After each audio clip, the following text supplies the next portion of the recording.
신약 성경 요한계시록 2장입니다.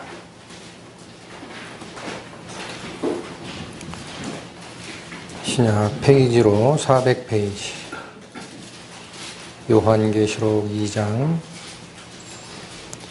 4절부터 6절까지와 14절에서 16절까지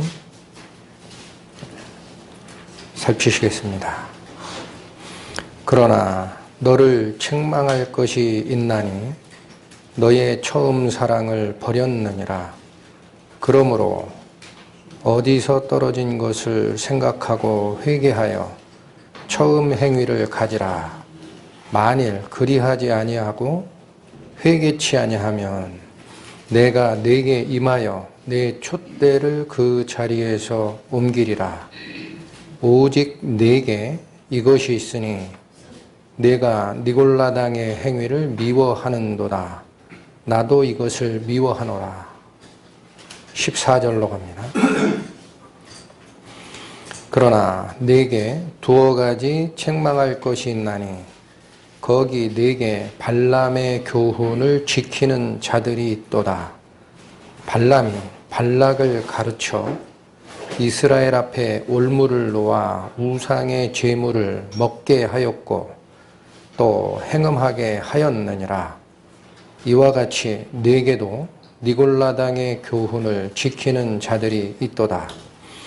그러므로 회개하라. 그리하지 아니하면 내가 네게 속히 임하여 내 입의 검으로 그들과 싸우리라. 기도하시겠습니다. 하나님 아버지의 은혜를 찬양합니다. 이제 말씀을 통해 저희 가운데 임하시옵소서.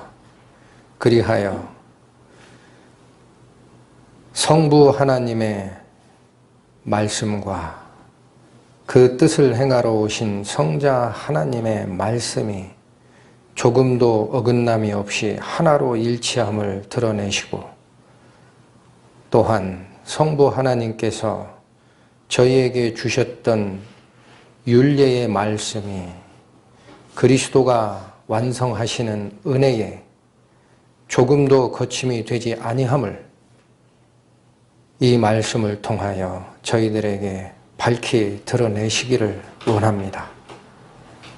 말씀을 전하는 자나 말씀을 듣는 자 모두에게 성령의 감동을 주셔서 뜻하시는 바 기록된 말씀의 의미를 분명하게 깨닫게 하여 주시옵소서.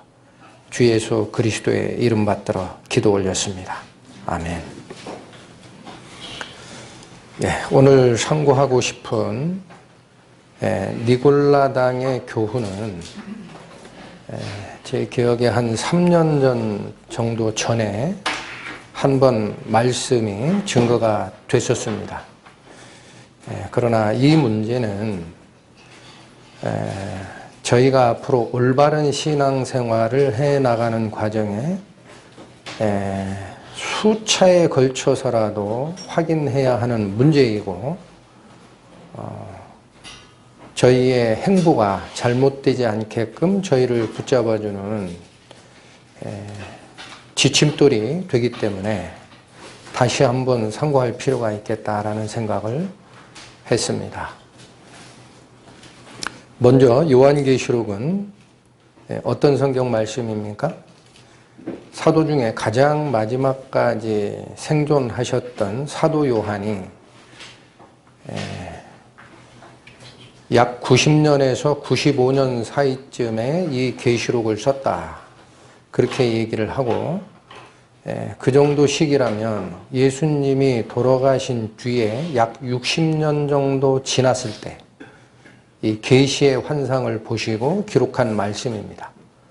그 요한계시록 맨 처음에 보면은 바로 예수 그리스도께서 직접 그 사도 요한에게 당신의 천사를 보내서 지시하신 것을 기록한 거다.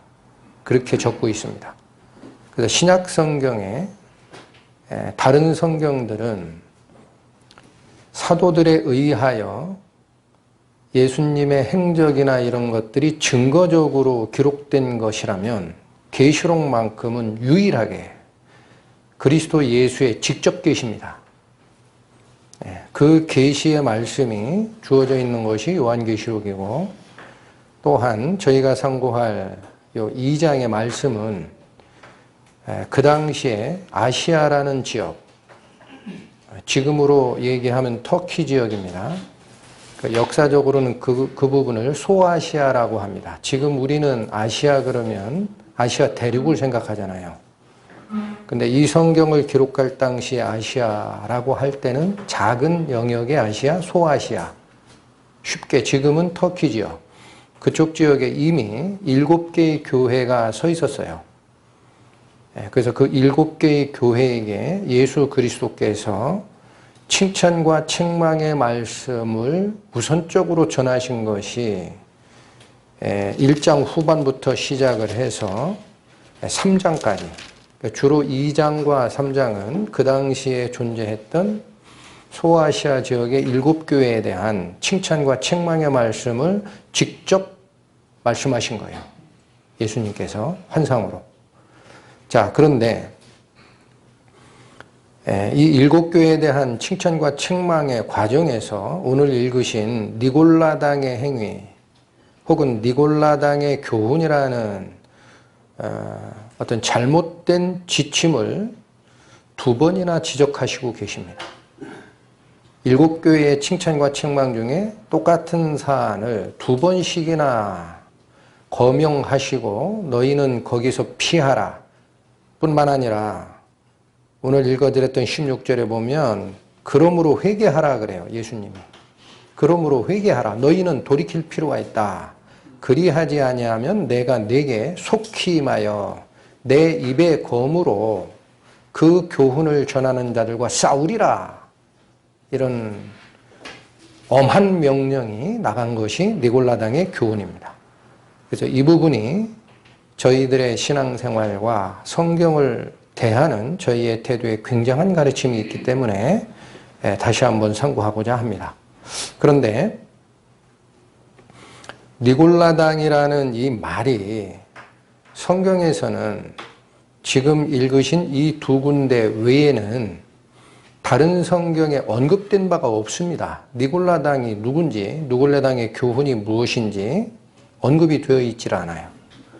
그래서 이 교훈을 우리가 어떻게 쫓아갈까? 이게 참 숙제인데 140년에 태어나셔가지고 203년쯤에 돌아가셨던 이레니우스라는 교부가 있어요. 그러니까 이 시대적으로 얘기하면 요한 사도의 다음 세대쯤 됩니다. 요한 사도가 돌아가시고 그 다음 세대에 활동하셨던 이레니우스라는 믿음의 선진께서 바로 이 니골라당의 교훈에 대해 경계하는 책을 쓰셨어요. 그래서 그분이 얘기하는 바는 여기 얘기하는 니골라라는 이름이 사도행전에 나오는 7집사의 맨 마지막에 거명되는 니골라라고 얘기를 합니다. 그분의 책에서. 그리고 그 니골라 집사를 추종하였던 무리들이 나중에는 완전히 다른 교리에 빠져서 성경의 믿음을 떠나는 상태가 발생했다. 그렇게 기록을 해놓고 있어요. 자, 그렇다면 이 이레니우스라는 믿음의 선지인이 그렇게 경계했던 니골라당의 교훈이 무엇이고 니골라라는 집사는 어떤 이력을 가졌기에 그를 추종하던 무리들을 잘못된 믿음으로 이끌었느냐를 살필 필요가 있습니다. 그래서 먼저는 이 니골라에 대한 얘기가 사도행전에 나오는데 살피겠습니다. 6장 페이지로 196페이지 사도행전 6장 5절 말씀. 집사 7을 세우는 과정은 초대 교회가 베드로의 설교 한 번으로 3,000명, 그 다음에 또 4,000명인가요? 이렇게 급격하게 신도수가 늘다 보니까 음식 조달하는 문제가 생겼어요. 그래서 유대 지역 자체에서 구원받은 사람들은 누가 가난한 자, 누가 과부인지를 아니까 그들에게 음식이 제대로 공급되도록 다 주선을 했는데 헬라파 유대인 중에 구원받은 사람들이 있습니다. 이 헬라파 유대인이라는 것은 이스라엘 지역에 살던 유대인들이 아니라 그리스 지역, 그러니까 유대인 지역 외에 딴 쪽에 살고 있던 유대인들이 와서 구원을 받았어요. 그러니까 그 헬라파 유대인 중에는 누가 과부고 누가 가난한지를 알 수가 없죠. 그러니까 예루살렘 지역에 살던 성도들이 음식 조달할 때 헬라파에 있는 과부들에게 음식을 조달하는 걸 까먹거나 빼거나 한 문제가 생겼어요. 그래서 이게 불만이 제시가 되니까 사도들이 어떤 조치를 강구를 했느냐. 그렇다면 말씀 전하는 우리 사도는 기도와 말씀 이외에 다른 것을 손대지 말자 그래요. 이것만 우리가 전념을 할 테니까 성도를 돌보고 음식 조달하고 하는 이 일은 따로 일 맡은 자 7을 세우자 해서 집사 7을 세우는 광경입니다. 5절 읽겠습니다. 온 무리가 이 말을 기뻐하여, 이건 집사 따로 세우자라는 말을 다 찬성한 거예요. 기뻐하여 믿음과 성령이 충만한 사람. 교회에서 일 맡을 때는 일의 능력 가지고 사람을 세우는 게 그래서 아닙니다. 여기 누구를 세워요? 성령과 믿음이 충만한 자를 일꾼으로 세우는 거예요.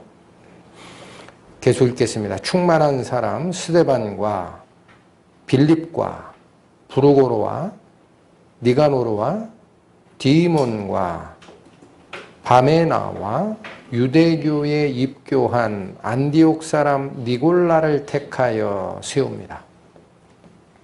특징적인 것은 여기에 세웠던 7 집사의 이름은 전부 헬라어 이름입니다. 그러니까 무슨 뜻이에요? 자기들 과부가 음식 조달하는 과정에 소외됐다라고 불만을 토했던 그들 전체에게 일을 맡겨버린 거예요. 그래야 문제가 없으니까. 이게 교회가 사실은 나가는 과정입니다. 자꾸 너 왜 딴소리 해? 하고 그들을 따돌린 게 아니라 그러면 그 부분을 제일 잘하는 자가 누굴까 했더니 헬라파 과부가 누군지 아는 분들이 일을 해야 되죠. 전체를 헬라파 유대인들로 세웠는데 여기 굉장히 특이한 기록이 있어요. 나머지 6분은 이름만 거명을 합니다. 이름만. 그런데 5절의 후반에 보면 유대교에 입교한 안디옥 사람 니골라를 택하였다라고 니골라를 설명을 합니다. 그래서 믿음의 선진들은 연구한 바에 따르면 이 니골라는 유대인으로 헬라 지역에 살던 사람이 아니라 원래 헬라인이라는 거예요. 원래 이방인이에요. 원래 이방인이었는데 유대교에 입교했다라는 게 뭐예요? 여러분, 유대인으로 원래 태생이 유대인이면 유대교에 입교하는 절차가 있습니까? 당연히 유대교인입니까? 당연히 유대교인이에요. 그런데 이 니골라라는 사람은 유대교에 입교했다라는 표현을 써요. 이게 무슨 얘기냐? 원래는 유대교인이 아니었다라는 거예요. 즉 이방인이었는데 자기가 신앙을 유대교로 전환하겠다 마음 먹고 이스라엘 사람들이 믿는 유대교에 입교했던 자예요. 근데 그 자가 다시 구원을 받아서 여기 와 있는 겁니다. 그리고 뭐라고 표현해요? 안디옥 사람이라 그래요. 그러니까 이 니골라의 집사 니골라의 고향은 안디옥 지역이었던 거예요.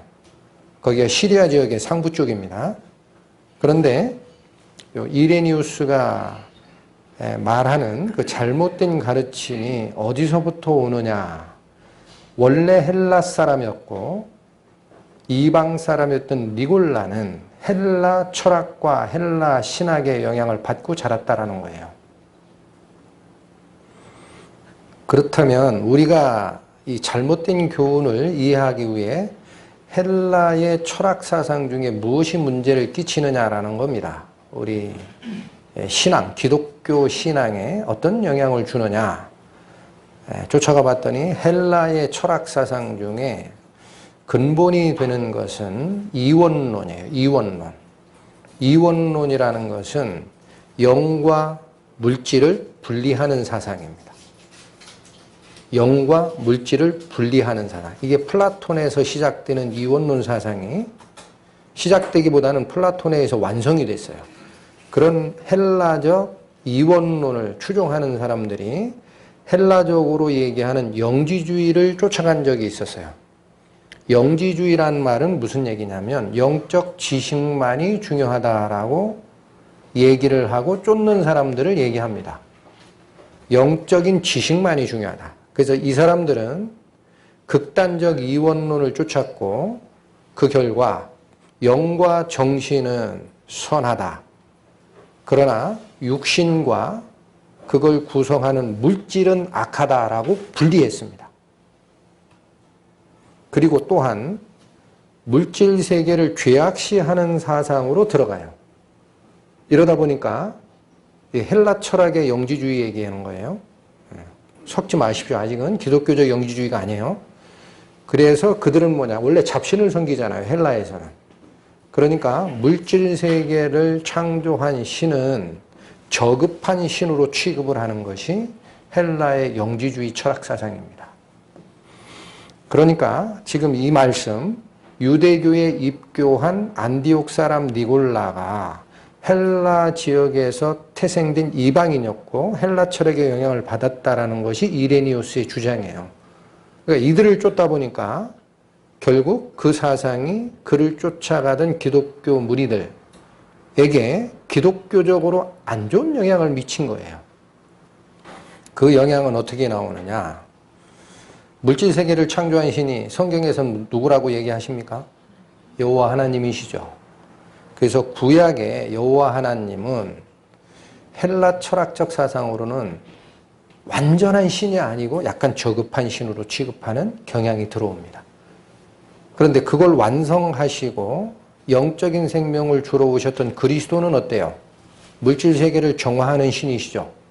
그래서 이걸 나누는 버릇이 생겨요. 구약과 신약을 분리하자. 완성된 그리스도의 은혜가 중요하지 옛날에 얘기했던 여호와 하나님의 율법 그거 중요치 않다. 이렇게 나누는 버릇이 기독교에 들어오게 돼 있어요. 또 하나는 그리스도마저도 육신의 몸을 쓰고 왔다라고 인정을 하지 않는 문제가 생깁니다. 왜 그러냐? 영지주의는 물질이 악하다라고 보니까. 그래서 그리스도가 이 세상에 오신 것은 육신적 몸, 피와 살이 있는 육신적 몸을 쓰고 온 것이 아니고 가상의 몸을 입고 오셨다가 갔다라고 주장하는 논리가 영지주의에서 나옵니다. 기독교적 영지주의에서. 이걸 가연설이라 그래요. 가상의 몸을 쓰고 나타나셨다가 올라가셨다라고 얘기를 합니다. 이런 사상들이 전부 이단입니다. 여러분 그리스도께서 육신적 피와 살을 가진 육신을 가지고 오셔야 되는 이유를 아시죠? 그분이 부활했는데 우리가 부활하는 이유, 그 표본이 뭐예요? 우리와 똑같은 피와 육신을 가졌던 그리스도가 부활한 것이 우리가 똑같이 부활한다라는 길을 터는 거예요. 그러니까 예수 그리스도가 가상의 몸을 쓰고 왔다라는 것은 우리의 부활이 막혀버립니다. 그래서 뒤에 서신서들이 얘기하는 거예요. 그리스도가 육체로 임함을 부인하는 영마다 적그리스도의 영이니라. 그렇게 얘기하는 겁니다. 그러니까 이런 잘못된 사상이 들어온 거예요. 자, 그래서 이레니우스가 이 영지주의적 사상, 헬라 철학이 들어오는 사상을 막기 위해 아예 책을 썼어요. 이 신학적 역사에 보면 최초의 신학자라고까지 합니다. 이건 조직적으로 그걸 다 반박을 해야 되겠다. 그 생각을 먹으시고 아예 책을 썼어요. 그런데 그 내용에 보면 니골라당이 쫓아간 잘못된 사상의 세 가지를 지적을 합니다. 첫 번째가 뭐냐? 은혜의 시대이므로 율법이 필요 없다라고 했다는 거예요. 이 니골라당들이. 이렇게 되면 율법을 제끼는 문제가 생기죠. 그건 구약과 신약을 분리하는 거예요. 그게 헬라적 영지주의가 기독교에 돌아와서 미친 첫 번째 영향이다라고 제가 말씀드려요. 이 사상을 쫓아요. 은혜의 시대이므로 율법이 필요 없어졌다. 두 번째, 육신은 원래 악하고 영만이 선하다. 영지주의 사상하고 똑같죠. 그런데 거기서 뭐라고 행동 지침이 나오느냐. 육신이 악한 걸 어쩌하느냐 이게요. 그 걔는 죄를 지을 수밖에 없는 거다 원래가. 그러니 육신적으로 죄 짓고 사는 행동을 방치하는 문제가 생겨요. 세 번째 또 주장이 있습니다. 이 첫 번째와 두 번째 주장이 점점 커지다 보니까 세 번째는 은혜로 구원을 받은 자는 죄를 짓든 안 짓든 구원에 영향이 없다. 어떤 죄를 지어도 천국 간다라는 가르침으로 돌아갔어요. 이게 그 당시 니골라당들이 쫓았던 잘못된 가르침이다. 그렇게 분명히 지적하고 있습니다. 자, 그런데 믿음의 선진인 이레니우스는 그렇게 지적을 하셨지만 우리는 성경에서 근거를 찾을 수 있느냐라는 거예요. 니골라당들이 정말 그러한 잘못된 가르침을 쫓았는지를. 근데 유일하게 여기만 나오거든요. 다시 가봅니다. 요한계시록 2장 14절과 15절을 주의 깊게 읽으십시오. 요한계시록 2장 14절. 그러나 내게 두어 가지 책망할 것이 있나니. 잠깐 살핍니다. 앞절에 2장 4절에서 6절은 에베소 교회에게 예수 그리스도께서 주시는 칭찬과 책망이었어요. 근데 거기서는 에베소 교회 교인들은 니골라당의 행위를 미워한다라는 거예요. 그게 6절이죠. 내게 이것이 있으니 내가 니골라당의 행위를 미워하고 있다. 근데 예수님 뭐라 그래요? 나도 이건 미워한다 그래요. 그러니까 에베소 교회에서는 니골라당의 교훈을 배척하는 일이 있었던 거고 예수님이 칭찬한 거예요. 근데 지금 14절부터 나오는 여기는 버가모 교회입니다. 근데 그 버가모 교인들은 14절 보니까 잘못된 걸 쫓아가고 있는데 다시 읽어봅니다. 14절. 그러나 내게 두어 가지 책망할 것이 있으니 거기 즉 내 안에 발람의 교훈을 지키는 자들이 있다라는 거예요. 발람의 교훈. 그러면서 뭐라고 말씀을 주시느냐? 발람이 발락을 가르쳐 이스라엘 앞에 올무를 놓아서 우상의 제물을 먹게도 하였고 행음하게도 하는 일을 했다라는 겁니다. 요건 살필 겁니다. 그런데 15절이 이어지는 게 이거예요. 이와 같이라고 해요. 이와 같이. 그래서 이와 같이라는 이 단어 후토스라는 헬라어가 쓰이는데 이 단어의 뜻은 뭐냐면요. 이런 방식으로 라는 뜻이에요. 이런 방식으로. 똑같은 행태로 그런 얘기예요. 그러니까 15절 말씀은 뭐냐면 14절에 발람의 교훈을 쫓아가는 자가 있는 것처럼 그와 똑같은 방식으로 내게도 니골라당의 교훈을 지키는 자들이 있도다라고 예수님이 지적하신 거예요. 그러니까 우리는 뭐를 확인할 수 있나요? 성경이 얘기하는 니골라당의 잘못된 교훈은 발람의 잘못된 교훈과 맥을 같이 한다라는 거예요. 맥을 같이 한다. In this way. 영어로 얘기하면 이 똑같은 방식으로 너희가 니골라당의 교훈을 쫓는 것이 있다. 회개하라. 하지 아니하면 내가 너희에게 속히 임하여 내 입에 검으로 싸우리라. 그렇게까지 얘기하신 거예요. 그렇다면 니골라당의 교훈, 더 구체적으로 발람이 발락을 가르쳐 이스라엘 앞에 올무를 놓은 이 행위가 니골라당의 교훈과 같다라는 거죠. 그럼 이 내용이 어디에 있느냐? 민수기에 있습니다. 구약 성경으로 갑니다.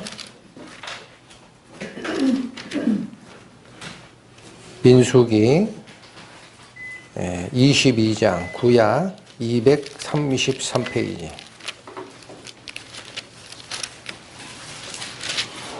이 내용은 이제 중간중간 제가 선택해서 성경 말씀을 읽어 드릴 텐데 전체적인 대략적 내용을 설명을 먼저 드립니다.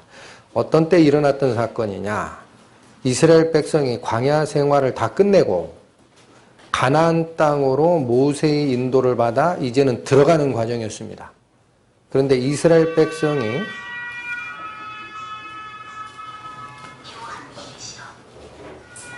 이스라엘 백성이 가나안 땅으로 들어가는 그 행군의 행로에 그 지역에 살고 있던 이방 민족들이 길을 터준 게 아니라 아예 길을 막아요. 너희가 누군데 우리 땅을 지나가려고 하니? 라고 대항을 합니다. 그럴 때마다 하나님의 직권적 능력으로 그 대항하던 이방 민족들이 전쟁에서 전패를 해요. 이거를 봤습니다. 누가 봤느냐? 모압 왕인 발락이라는 자가 그걸 봤어요. 그러니까 발락이 걱정이 태산입니다. 저기 이상한 민족들이 지금 우리 지역으로 올라오고 있는데 그 앞에 전쟁의 역사를 봤더니 어떤 군대로도 그걸 깨지를 못한다라는 거예요. 그러니까 우리가 군사력을 암만 동원해도 이건 안 되겠구나 라고 마음을 먹고 그 당시 굉장히 유명했던 복술가가 있습니다. 그 사람 이름이 발람입니다. 발음에 주의하셔야 돼요. 발람. 이 발람에게 돈을 주고 가서 총兵 불러와가지고 이스라엘 민족을 네가 섬기는 신의 이름으로 저주를 좀 해라라는 거예요. 그렇지 않으면 우리가 이길 수가 없다. 그래서 발람을 초빙을 하거든요. 그러나 이 발람에게 하나님의 말씀이 임해서 이스라엘 백성은 내가 복준 민족이니까 네가 저주하지 마라 그래요. 그래서 결국 저주를 하지 못하고 헤어지게 돼요. 발람과 발락이. 그것이 민수기에 나오는 내용인데 뒤에 가면 저주는 발람이 못했어요. 하나님이 막으셨으니까. 근데 뒤에 가면 다른 방식을 알려줍니다. 그래서 결국은 이스라엘이 우상숭배에 빠지고 음행하는 일로 빠지게끔 비책을 알려주고 떠난 거예요. 그 내용을 살핍니다. 자, 민수기 22장 2절 보세요. 십볼의 아들 발락이, 이건 모압 왕입니다. 발락이 이스라엘이 아모리인에게 행한 모든 이 일을 보았으므로, 즉 아모리인이 전쟁에서 이스라엘에게 패한 내용을 다 들었어요. 5절로 갑니다. 그가 사자를, 이 사자라는 것은 사신이에요. 심부름꾼을 부올의 아들 발람의 본향 강변 부돌에 보내어. 여기 나오는 발람이 누굽니까? 이게 복술가입니다. 보내어 발람을 부르게 하여 가로되 보라, 한 민족이 애굽에서 나왔는데 그들이 지면에 덮여서, 이건 수도 없이 많다라는 거예요. 수가 우리 맞은편에 거하였고 우리보다 강하니 청컨대 와서 나를 위하여 이 백성을 저주하라. 7절로 갑니다. 모압 장로들과, 이 모압 장로는요, 발락이 왕으로 있었던 그 지역의 지배 민족이 모압 족속이에요. 그런데 미디안 족속과 섞여 사는 모양이에요. 그래서 7절 보면 모압 장로들과 미디안 장로들이 손에 복술의 예물을 가지고 떠나 발람에게 이르러 발락의 말로 그에게 알렸다라는 거예요. 그냥 간 거예요? 돈꾀를 지고 간 겁니까? 우리 얘기하면 굉장히 많은 복채까지 들고 가서 오세요. 우리를 위해서 일해 주시면 돈 드릴게. 이런 얘기를 한 거예요. 8절 발람이 그들에게 이르되 이 밤에 여기서 유숙하라. 하루 묵으란 얘기예요. 왜냐? 여호와께서 내게 이르시는 대로 너희에게 대답하리라. 모압 귀족들이 발람에게서 유하니라 하고, 그날 저녁에 이 발람은 하나님께 기도하고 묻습니다. 내가 이 민족을 저주해야 됩니까? 라고 물어요. 결론이 12절. 하나님이 발람에게 이르시되 너는 그들과 함께 가지도 말고 그 백성을 저주하지도 말라. 그들은 복을 받은 자니라. 하나님이 허락하시겠습니까? 이스라엘 민족을 복주기 위해 끌어내는 과정인데, 그러니까 넌 저주할 수 없어, 가지 마라고 분명히 말씀을 주셨는데, 그래서 그 복채 한 보따리 지고 갔던 사람들이 그냥 돌아가요. 발락에게. 그런데 발락이 방법이 없으니까 또 보냅니다. 자, 15절 봅니다. 발락이 다시 그들보다 더 높은 귀족들을 더 많이 보내요. 당연히 뭐 싸서 보냈겠어요? 복채. 이번엔 더 든든히 챙겨서 보냅니다. 19절. 그런즉 너희도 이 밤에 여기서 유하라. 여호와께서 내게 무슨 말씀을 더 하실지 알아보리라. 20절. 밤에 하나님이 발람에게 임하여 이르시되 그 사람들이 너를 부르러 왔거든 일어나 함께 가라. 이번엔 말씀을 바꾸시죠. 아까 12절에서는 뭐라고 그랬어요? 너는 그들과 함께 가지도 말고 그 백성을 저주하지도 말라. 근데 두 번째 다시 청하러 온 사람들이 또 와서 얘기하니까 발람은 마땅히 뭐라고 대답했어야 됩니까? 하나님을 쫓아가는 복술가였다면. 하나님 말씀에 가지 말라 그랬는데 왜 왔소? 그렇게 거부해야 되죠. 근데 잠깐 기다려봐. 하나님이 또 다른 말 혹시 줄지 몰라. 하루만 있어봐. 이 말은 뭐예요? 더 높은 귀족들이 더 많은 돈을 싸가지고 왔기 때문에 유혹이 거기 미친 거예요. 혹시라도 하나님이 다른 말씀 주시면 내가 따라갈 수 있지 않냐 하고 또 물었어요. 그랬더니 하나님이 이번엔 뭐라고 얘기하시나요? 너를 부르러 왔거든 일어나 함께 가라. 그런데 그러나 내가 네게 이르는 말만 준행하라. 다른 얘기는 하면 안 돼. 이렇게 단도리를 해서 발람을 보냅니다. 이게 발락 왕이 복술과 발람을 청빙하는 과정이었습니다. 그런데 결과적으로 이 사람이 가요. 돈을 먹었으니까. 그래서 이스라엘 백성을 저주하고자 요구하는 발락의 요구대로 뭔가 얘기를 하려고 한 게 아니라 하나님이 주는 말만 하다 보니까 오히려 반대로 이스라엘을 축복하는 사건들이 기록이 된 것이 23장과 24장입니다. 23장과 24장은 발락의 요구대로 된 게 아니에요. 하나님이 주는 말만 하라라고 단도리를 해서 발람을 보냈죠. 그러니까 발람의 입에서 나온 것은 이스라엘의 축복과 앞으로의 메시아 예언까지 그 입에서 나옵니다. 그게 끝이 24장이에요. 그런데 여기부터 잘 살펴야 됩니다. 25장 1절 2절 이스라엘이 시딤에 머물러 있더니 그 백성이 모압 여자들과 음행하기를 시작하니라. 왜 이런 일이 생겼는지 뒤에 나옵니다. 원래 이스라엘 백성은 이방 여인과 사귈 수 있어요? 없어요? 없습니다. 근데 가서 이방 여인인 모압 여자들과 같이 음행하기 시작해요. 그리고 2절 그 여자들이 그 신들에게 제사할 때에 백성들을 청하며, 그러니까 언제 이스라엘 청년들을 청한 거예요? 자기들 신에게 제사하는 때쯤 그 축제일에 청한 거예요. 그러니까 음행도 하고, 자, 백성이 먹고 그들의 신에게 절까지 한 겁니다. 이스라엘 백성들이 가서.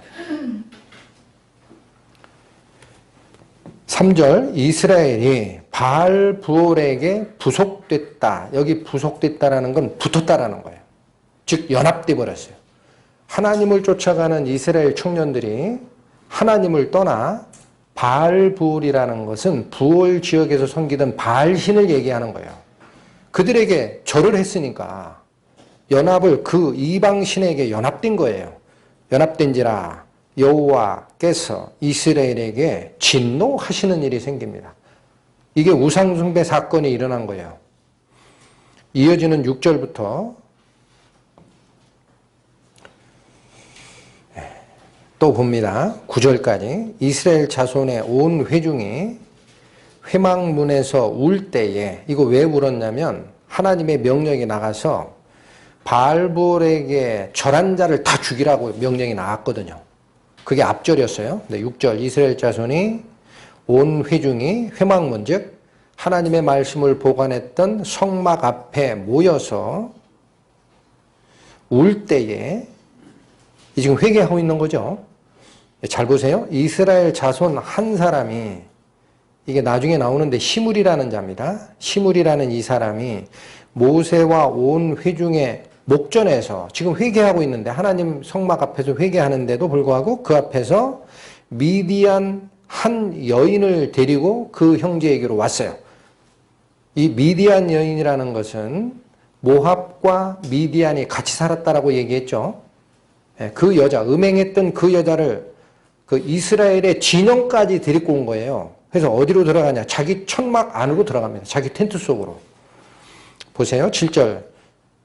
데리고 형제에게 온지라 7절. 제사장 아론의 손자 엘르아살의 아들 비느하스가 보고 회중의 가운데서 일어나 손에 창을 들고 그 이스라엘 남자를 따라 그의 장막에 쫓아 들어갑니다.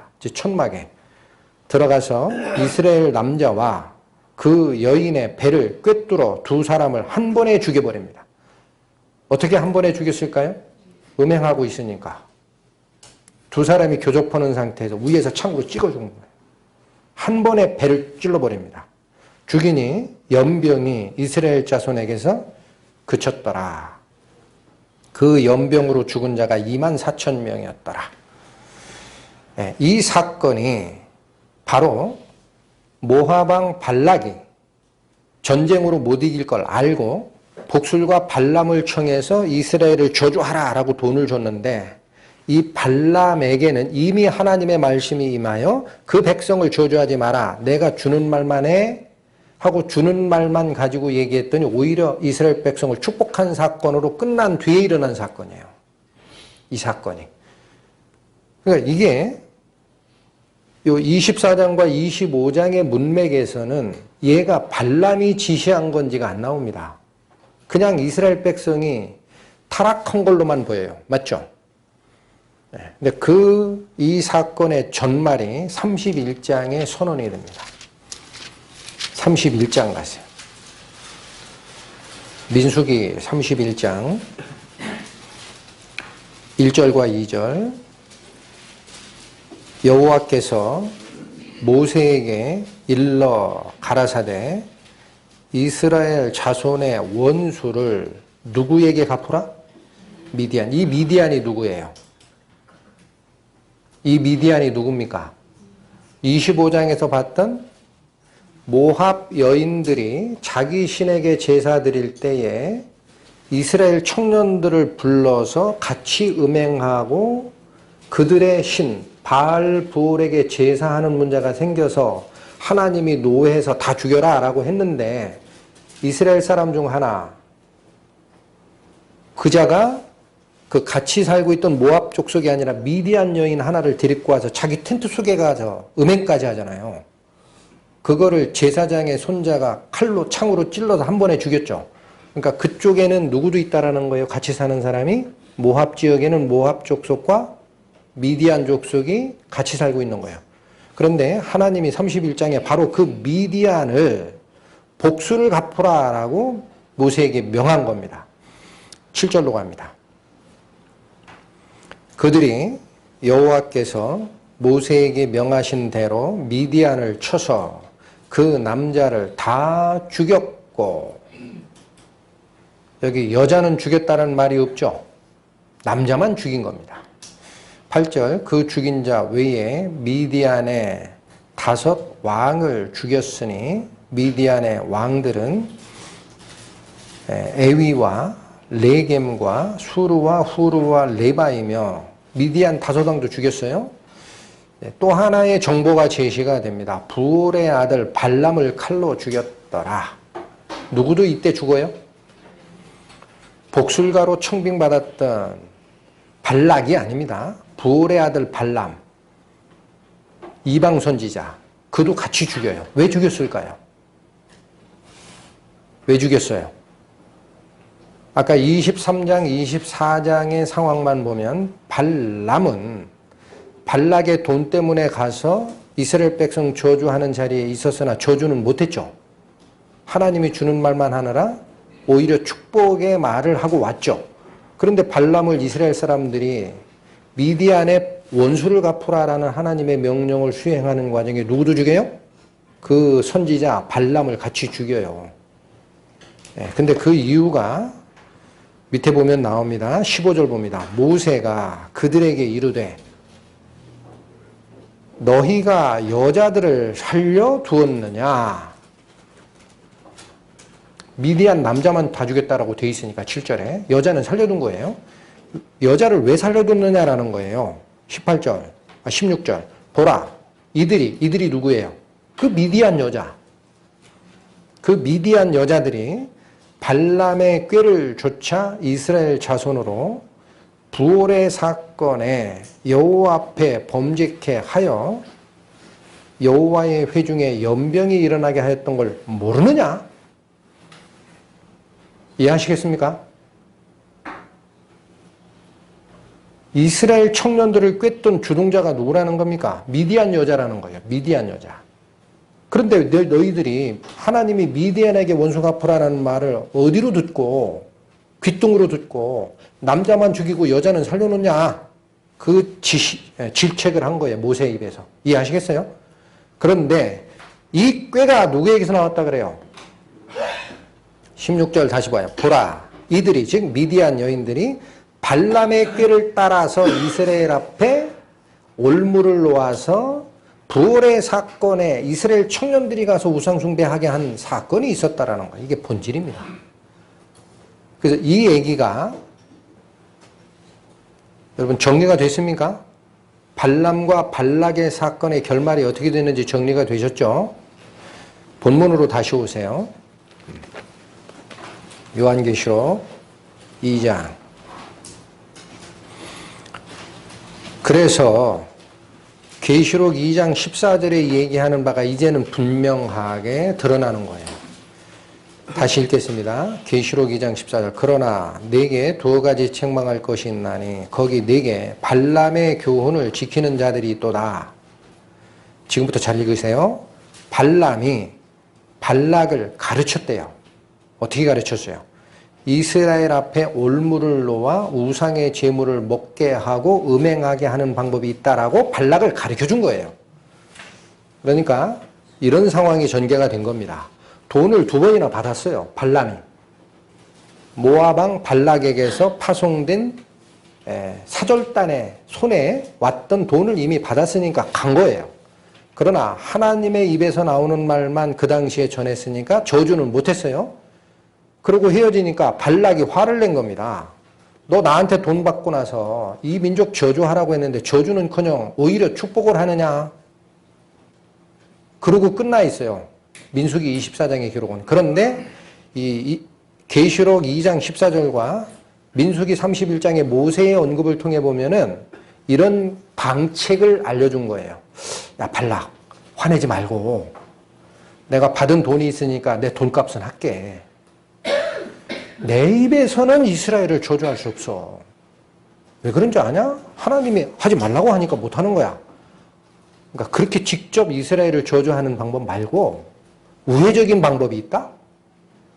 걔네들이 스스로 하나님을 버리게 하는 방법이 있어. 그거 어떻게 하면 되는지 알아? 이방 여인들, 니네들 여자들이 신의 제삿날에 축제할 때 이 청년들을 불러가지고 음행하게 하고 거기다가 서로 사귀게 하고 사귀면 꼭 남자는 여자 말 듣습니다. 여러분도 그러잖아요. 저도 그렇고. 부인 말 꼭 듣게 돼 있어. 그러니까 야 우리 제사하는데 같이 제사하면 안 돼? 하고 절하게 만들라는 거예요. 그러면 그게 하나님을 떠나는 결과니까 이제는 내가 이 민족을 저주하지 않아도 하나님이 저주하는 방법이 있어. 그 비밀을 알려준 거예요. 발람이. 이제 드러나는 거예요. 발람의 교훈이 뭐였던 건지. 자, 그런데 이제 중요한 것은 성경 말씀에 구체적인 내용이 없어서 이거 살피느라 시간 많이 갔어요. 근데 지금부터가 중요합니다. 이 발람의 교훈, 즉 뭡니까? 우상을 섬기게 하고 행음하게 하는 발람의 교훈과 무엇이 같다라는 거예요? 니골라당의 교훈. 그게 15절이잖아요. 이것처럼 너에게 니골라당의 교훈을 지키는 자가 있다라는 거예요. 그럼 우리는 겸손한 마음으로 니골라당의 교훈이 뭔지는 몰라도 그 니골라당의 교훈을 쫓는 자들이 하나님을 떠나게 되고 죄를 범하고 음행에 빠지게 되는 우리를 잘못된 신앙으로 끌고 가는 핵심적인 문제를 야기했구나. 이걸 반드시 잡아야 됩니다. 그게 니골라당의 교훈이에요. 그런데 이레니우스라는 분이 연구했던 그 이단적 영지사상을 그 기록을 통해 보면은 집사 니골라의 추종 무리들이 헬라적 영지주의 사상을 영향을 받아 어떤 주장을 세 가지를 했다 그래요? 첫 번째, 은혜의 시대이므로 율법 필요 없다. 두 번째, 영만 선하고 육신은 악하니 악한 육신이 죄 짓는 거 어쩔 수 없다. 방치해도 돼. 세 번째, 막장 드라마를 씁니다. 은혜로 구원받은 사람은 어떤 죄를 짓더라도 천국에 간다. 이 사상을 쫓아가는 것이 하나님을 버리고 우리를 죄 속에 빠지게 하는 교훈이라는 거예요. 예수님이 얼마나 강하게 얘기하십니까? 그러므로 회개하라 그러잖아요. 16절에. 그렇지 아니하면 내가 지체하지 않을 거야. 속히 너희에게 갈 거다. 가서 내 입에 검으로 그들과 싸울 거야. 쓸데없는 얘기 가지고 성도들을 미혹해 하지 마라. 강한 경고의 말씀이 버가모 교회에게 나갔던 겁니다. 그래서 우리는 다시 보겠습니다. 첫 번째 니골라당이 주장했던 그게 제일 문제예요. 은혜의 시대이므로 뭐는 필요 없다 그래요? 율법은 필요 없다. 여러분 그렇습니까? 성경이 얘기하는 바대로 쫓아가야 됩니다. 누가 얘기하든 듣지 마세요. 율법에 관한 문제는 하나님의 법에 대한 얘기예요. 이 사람이 저런다? 이 사람이 저런다? 다 버리십시오. 성경이 지시하는 방향을 쫓아가야 됩니다. 성경은 반드시 얘기합니다. 특히나 하나님을 쫓아가는 신앙에서 어그러진 이스라엘의 행태를 볼 때 너희가 율법 버렸다 그래요. 절대 버리지 마라 그럽니다. 호세아서 구약성경 1260페이지 호세아서 4장 6절 말씀.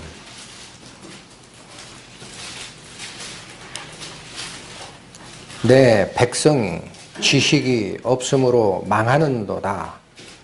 내가 지식을 버렸으니 나도 너를 버려 내 제사장이 되지 못하게 할 것이요. 이렇게 잠깐 끊습니다.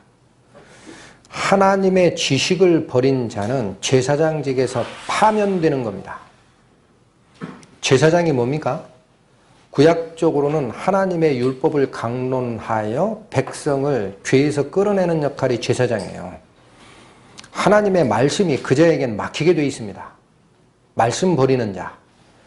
이어집니다. 네가 네 하나님의 율법을 잊었으니 나도 네 자녀를 잊어버리리라. 앞에서 있는 말씀과 뒤에서 있는 말씀은 이건 반복 구절에 해당이 됩니다.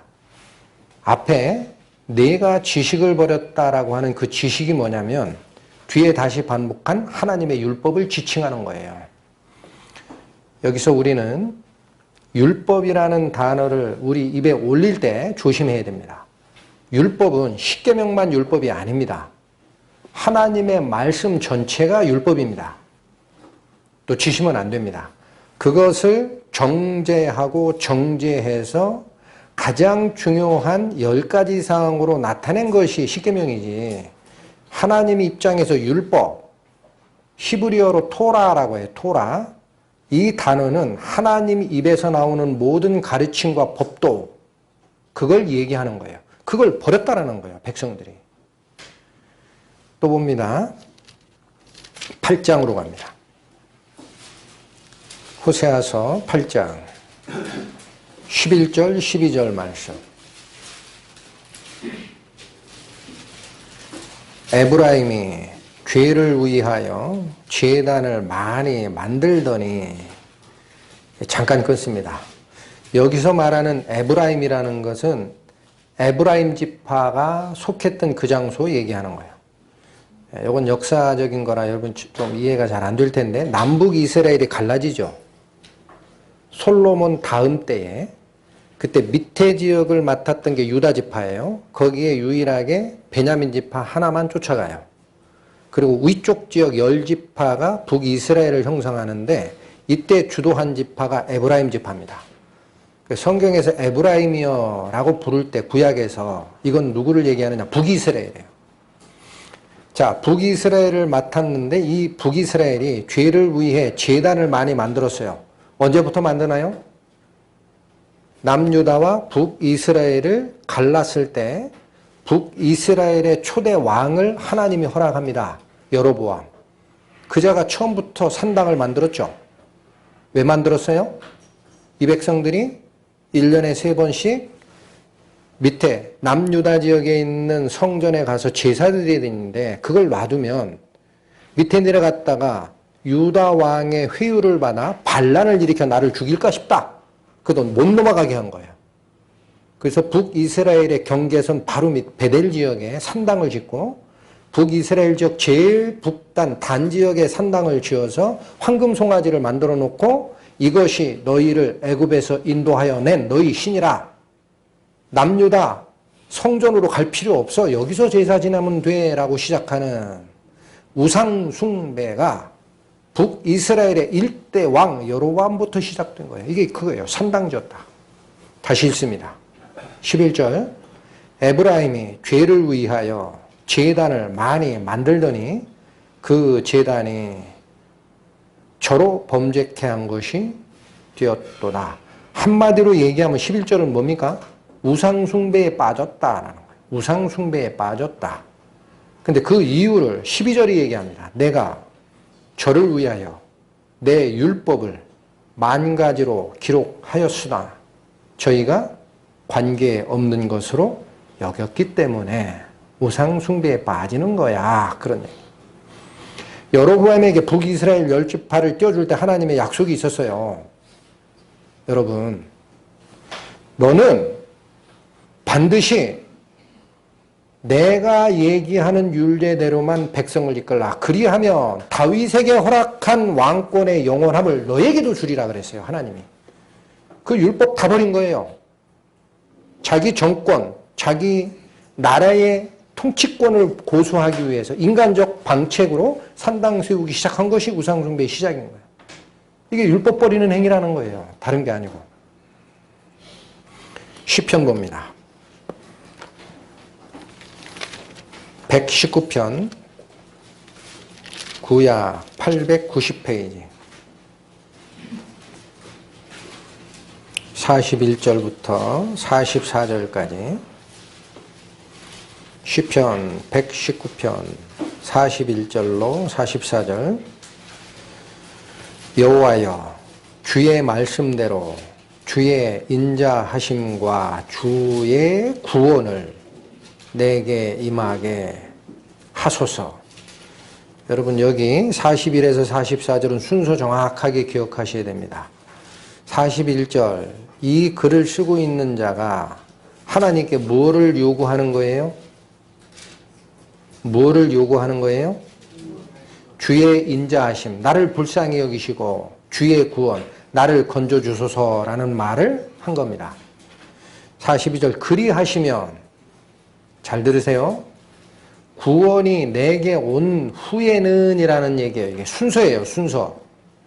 하나님의 인자와 하나님의 구원이 내게 임한 뒤에는 그리하면 내가 구원을 하나님으로부터 받으면 내가 나를 회방하는 자에게 대답할 말이 있사오리니 내가 주의 말씀을 의뢰할 것이기 때문입니다. 여기 주의 말씀 나와요. 하나님의 말씀. 43절 진리의 말씀이 내 입에서 조금도 떠나지 말게 하소서.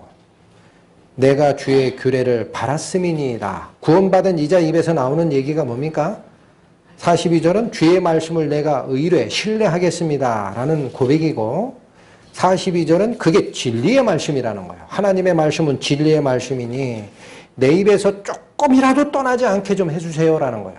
내가 주의 규례를 원하고 있기 때문에 그렇다.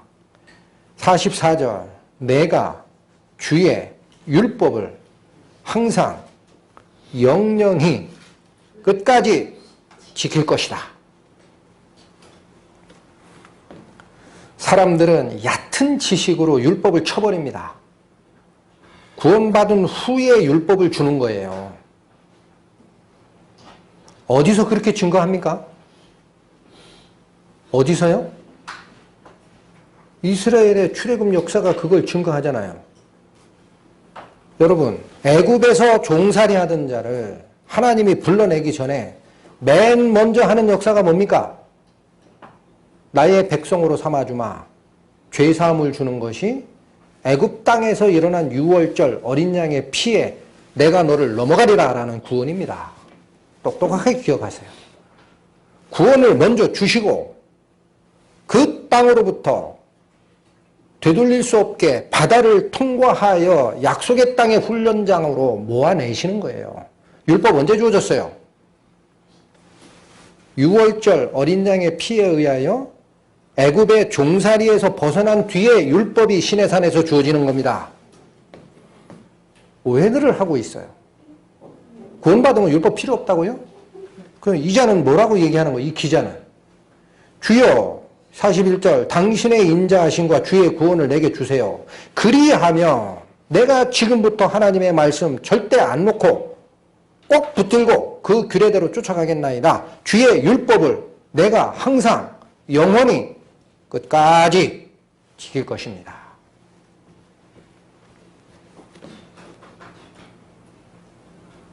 율법에 대한 생각이 이상했던 분들은 다 뜯어 고치십시오.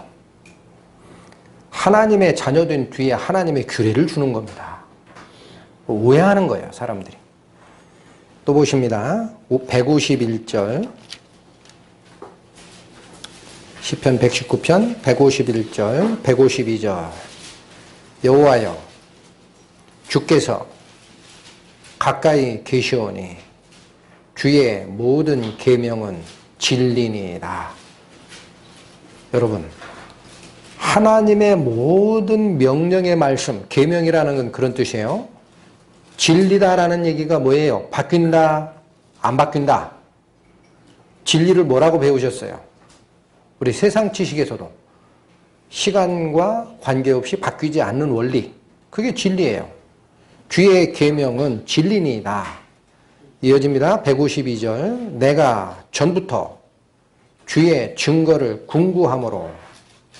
이렇게 궁구하다라는 건 깊이 연구하다라는 뜻이에요. 깊이 연구하다.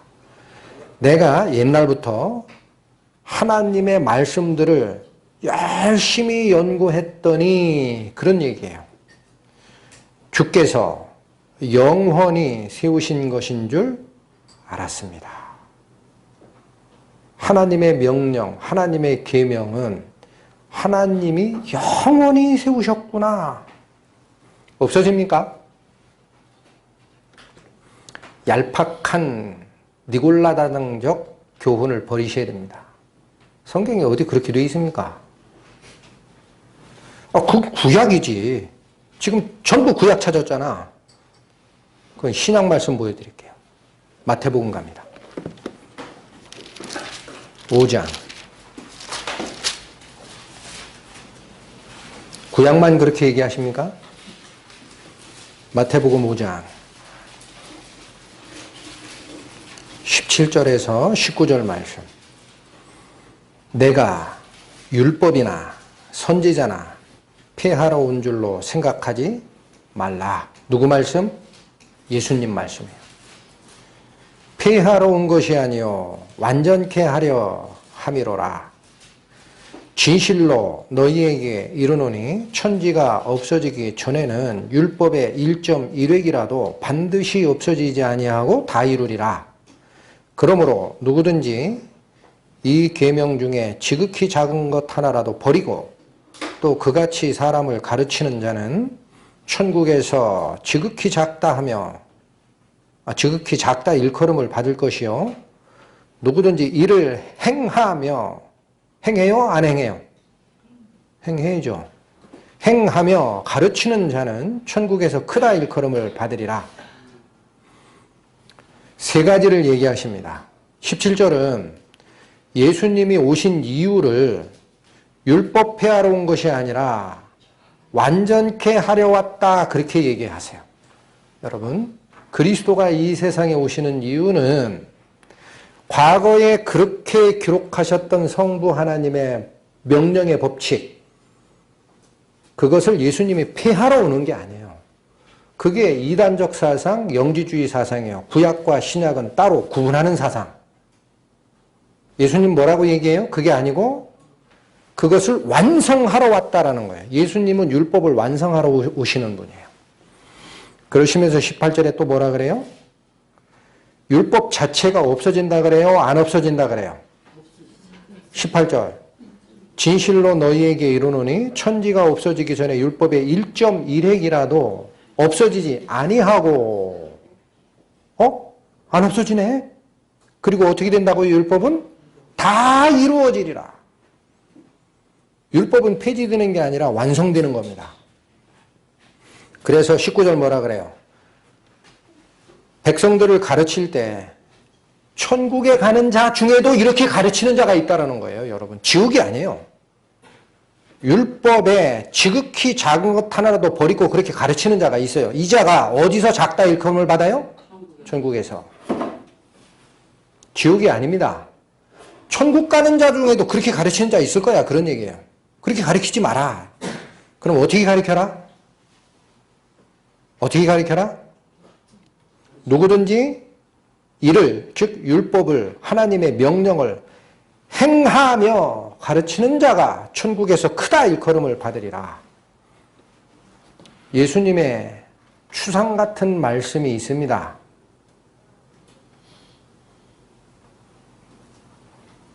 이 말씀에 내가 가지고 있던 선입견이나 기존에 가지고 있던 어떤 생각들이 거치십니까? 버리십시오. 그게 기록된 하나님의 말씀을 쫓아가는 성도의 마땅한 바입니다. 그렇다면 좀 더 살필 겁니다. 예수님께서 율법을 폐하러 온 것이 아니라 어떻게 하러 오셨다고 그랬어요? 완성하러 왔다 그랬어요. 다시 읽으세요. 17절.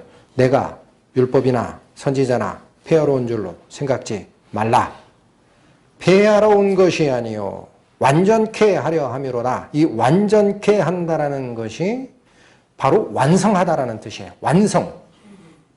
다 이루러 왔다라는 거예요. 예수님이 오신 목적이. 로마서 갑니다. 10장. 신약 252페이지.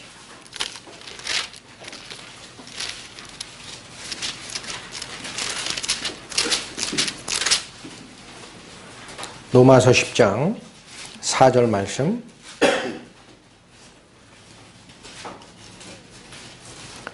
그리스도는 모든 믿는 자에게 의를 이루기 위하여, 자 여기 목적이 있어요.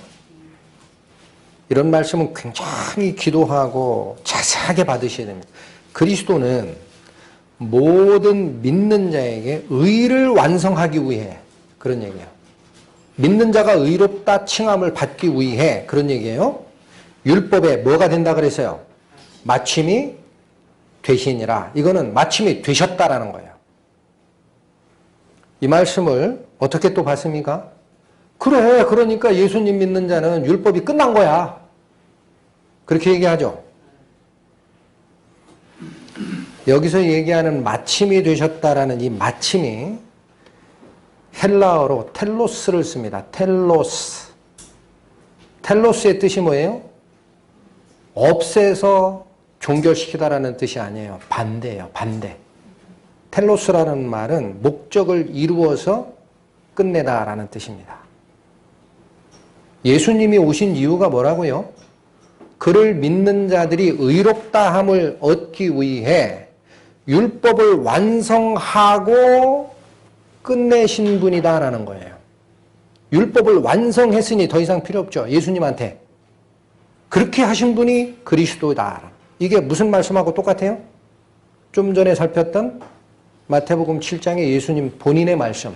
내가 율법이나 선지자나 폐하러 온 줄로 생각지 마. 폐하러 온 거 아니야. 다시 얘기한다. 폐하러 온 거 아니다. 엉뚱한 얘기하지 마라. 완성하러 왔어. 여기 완성하러 왔다 그러잖아요. 언제 완성됐나요? 십자가상에서. 보겠습니다. 요한복음 19장 183페이지.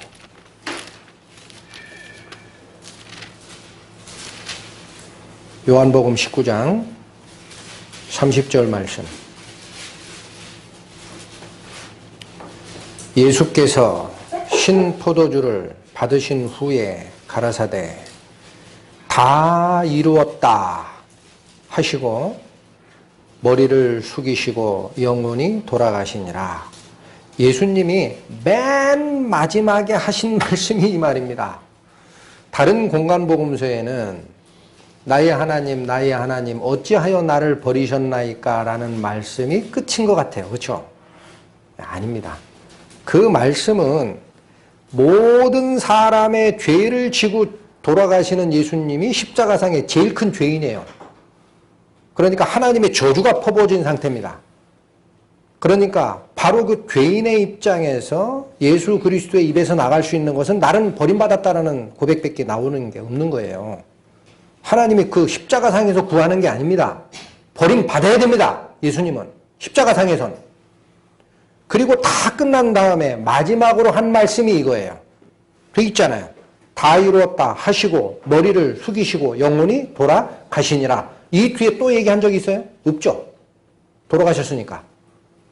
다 이루었다라는 이 말.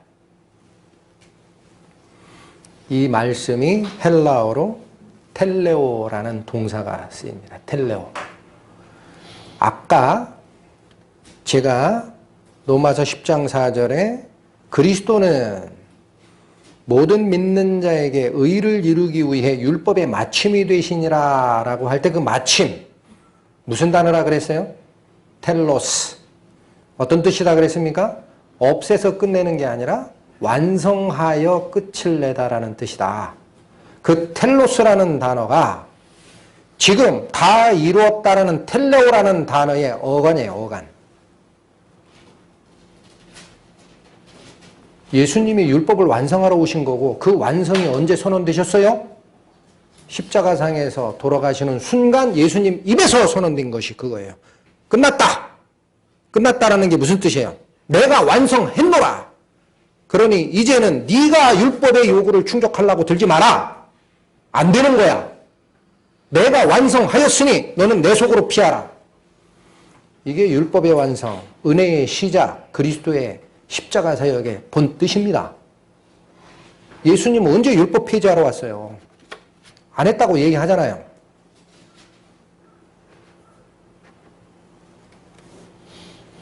율법을 왜 우리가 적대시하거나 율법은 그건 잘못된 거야 라는 생각이 들어올까? 그거를 생각을 하다가 성경이 얘기하는 말씀 중에 율법의 행위로 의롭다함을 받는 자가 없다라는 말씀이 여러 번 나와요. 그래서 우리 뇌리 속에는 율법의 행위를 율법으로 오해하는 잘못된 연결고리가 형성되어 있구나를 제가 알았어요. 율법의 행위는 더러운 겁니다. 왜 그래요? 내가 더러운데 율법이 요구하는 뭐를 내가 충족시키려고 자꾸 할수록 뭐만 나와요? 죄만 나오죠. 그러니까 그 율법의 행위는 더러운 것이에요. 그러나 성경 어디에도 율법이 더럽다라는 말을 하신 적이 없습니다. 왜 율법 자체를 더럽다고 생각을 하나요? 보겠습니다. 사도행전 7장 신약 198페이지 사도행전 7장 37절, 38절 이스라엘 자손을 대하여 하나님이 너희 형제 가운데서 나와 같은 선지자를 세우리라 하던 자가 곧 이 모세라.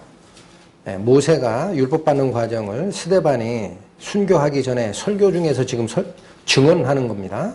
38절 시내산에서 말하던 그 천사와 이것도 굉장히 조심해야 돼요. 시내산의 율법 수요 과정에 누가 대동됐던 겁니까? 하나님만 내려오신 게 아닙니다. 천사들이 내려왔어요. 하늘의 법을 전하는 그 과정에 천사도 보란 얘기예요. 내 백성에게 주는 율법, 생명의 법, 너도 증언하라. 다시 읽습니다. 38절. 시내산에서 말하던 그 천사와 그리고 우리 조상들과 함께 광야 교회에 있었고, 그러니까 이스라엘 민족도 교회인 거예요. 택함받은 무리입니다. 신약교회만 교회가 아니고 있었고, 또 생명의 도를 받아 우리에게 전하여 주던 자가 이 사람이다. 뭐를 받아준 거예요? 모세는 율법 받아준 겁니다. 근데 그 율법을 스데반의 증언에서는 사망의 도라고 그래요? 생명의 도라고 그래요? 생명의 도. 이 생명의 도라는 건 생명의 말씀이라는 거예요. 로고스예요. 로고스. 생명의 말씀. 어디에 다시 한번 나옵니까? 53절. 너희가 천사에 전한 율법을 받고도, 이스라엘 민족 율법 받았죠? 지키지 아니하였다. 율법 지키는 거를, 그러니까 율법의 의를 완성하는 것을 스데반에 부여놓은 게 아닙니다. 율법 받은 거는 생명을 있게 하는 말씀이고, 그 생명의 도를 받았지만 너희가 지키지 않았다라고 오히려 징책을 한 거예요. 스데반만 그렇게 얘기합니까? 스데반만? 예수님도 똑같이 얘기합니다. 요한복음 보십니다. 156페이지. 여러분 잘 살피셔야 됩니다. 성경 말씀. 요한복음 7장 17절, 19절 말씀. 사람이 하나님의 뜻을 행하려 하면 이 교훈이 하나님께로서 왔는지 내가 스스로 말함인지 알리라. 잠깐 끊을게요. 예수님이 뭘 얘기하는 거예요? 예수님께서 그 당시 유대인들에게 전한 그것이 하나님의 뜻에 생각이 꽂혀 있는 사람이라면 이 뜻이, 이 교훈이 하나님의 교훈을 내가 가지고 와서 말하는 건지 아니면 내가 스스로 지어내서 말하는 건지 알게 된다는 거예요. 그러면서 이어지는 말씀 18절. 스스로 말하는 자는 자기의 영광만 구하되 보내신 이의 영광을 구하는 자는 참되니 그 속에 불의가 없느니라. 이 18절 말씀이 무슨 말이에요? 자기 스스로 와서 얘기하는 자는 자기 주장을 하게 돼 있다는 거예요. 자기 주장. 그러나 보내신 이의 영광을 구하는 자라는 게 뭐예요? 하나님이 예수 그리스도를 땅에 보내셨으면 이 예수 그리스도는 보내신 이, 즉 성부 하나님의 영광만을 드러내게 돼 있다는 거예요. 그러면 성부 하나님이 하지 않은 얘기를 지어내서 얘기할 수 있어요? 없어요. 또 반대로 성부 하나님이 얘기하시는 말씀과 반대되는 말씀을 전할 수 있어요? 없어요. 18절 말씀이 그거예요. 스스로 내가 왔다면 내 얘기를 할 거란 얘기예요. 자기 영광을 구한다라는 말이. 그러나 보내신 이의 영광을 구하는 자는, 즉 나는 그렇게 왔다. 그래서 참되고 그 속에 거짓말을 할 수 없다라는 거예요. 하나님 말씀과 어긋나는 말을 그리스도가 전할 수가 없다. 영지주의적 사상이 왜 잘못된지 아세요? 구약과 신약을 분리했잖아요. 은혜를 가져오는 그리스도는 왔으니 율법은 필요 없다고 내던졌잖아요. 그 구약 하나님 던지는 거 아닙니까? 그럴 수 없다. 19절. 모세가 너희에게 율법을 주지 아니하였느냐. 이건 무슨 얘기? 성부 하나님의 명령의 말씀 너희가 가지고 있지 않냐라는 거예요. 너희 중에 율법을 지키는 자가 없도다. 예수님 뭐를 징책하셨습니까? 율법은 받았으나 지키진 않는다라는 거예요. 지키지 말란 얘기예요. 지키란 얘기예요. 지키란 얘기죠. 여러분 잘못된 은혜의 사상 속에 들어가면은요 하나님을 버리게 돼 있고 값싼 은혜로 만듭니다. 값싼 은혜, 그냥 자동 판매기에서 돈 주고 딱 뽑으면 되는 그런 구원으로 이해를 하는 거예요. 하나님은 그리스도를 보내서 우리를 구원하는 과정, 그런 값싼 은혜 준 게 아니에요. 하나님이 얘기하는 완전한 의. 죄가 조금이라도 있어도 나하고는 교제할 수 없어 너희가. 그 완전한 의를 우리 인간이 할 수 없으니 그리스도를 보내서 완성하시는 거예요. 그 속으로 돌아라. 내 아들 피를 내가 주마 그냥. 내 생명 같은 아들을 주마. 너희들이 할 수 없음을 알라. 그러니 이 속으로 돌아라. 그 얘기를 하는 거지. 율법 필요 없어요?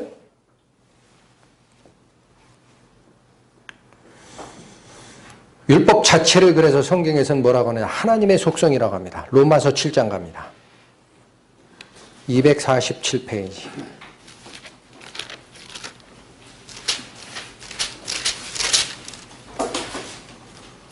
로마서 7장 7절 말씀.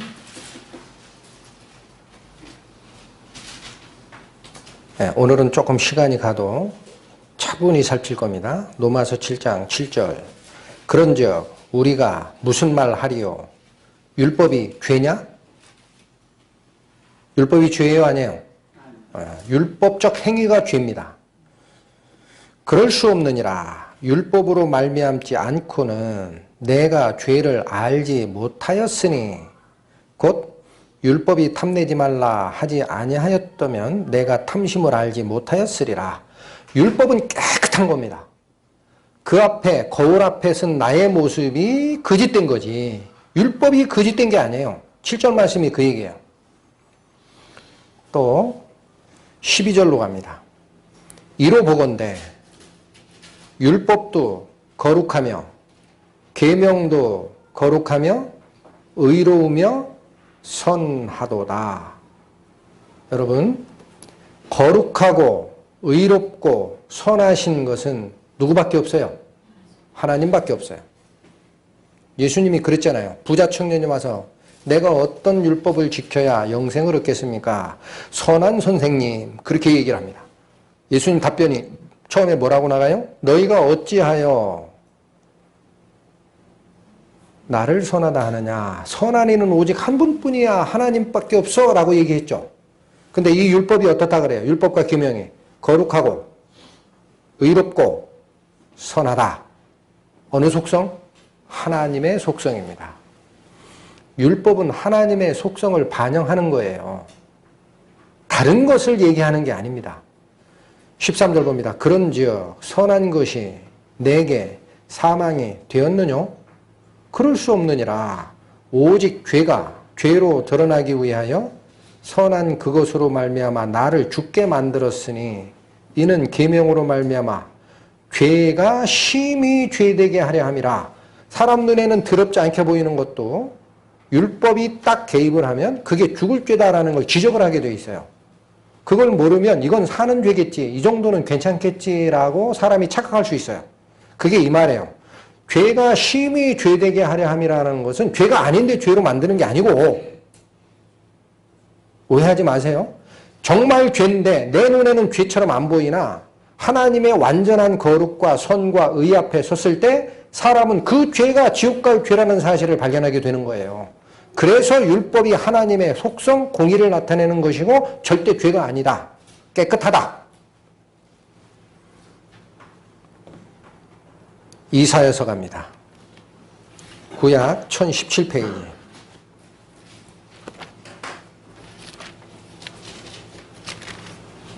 이사야서 42장 18절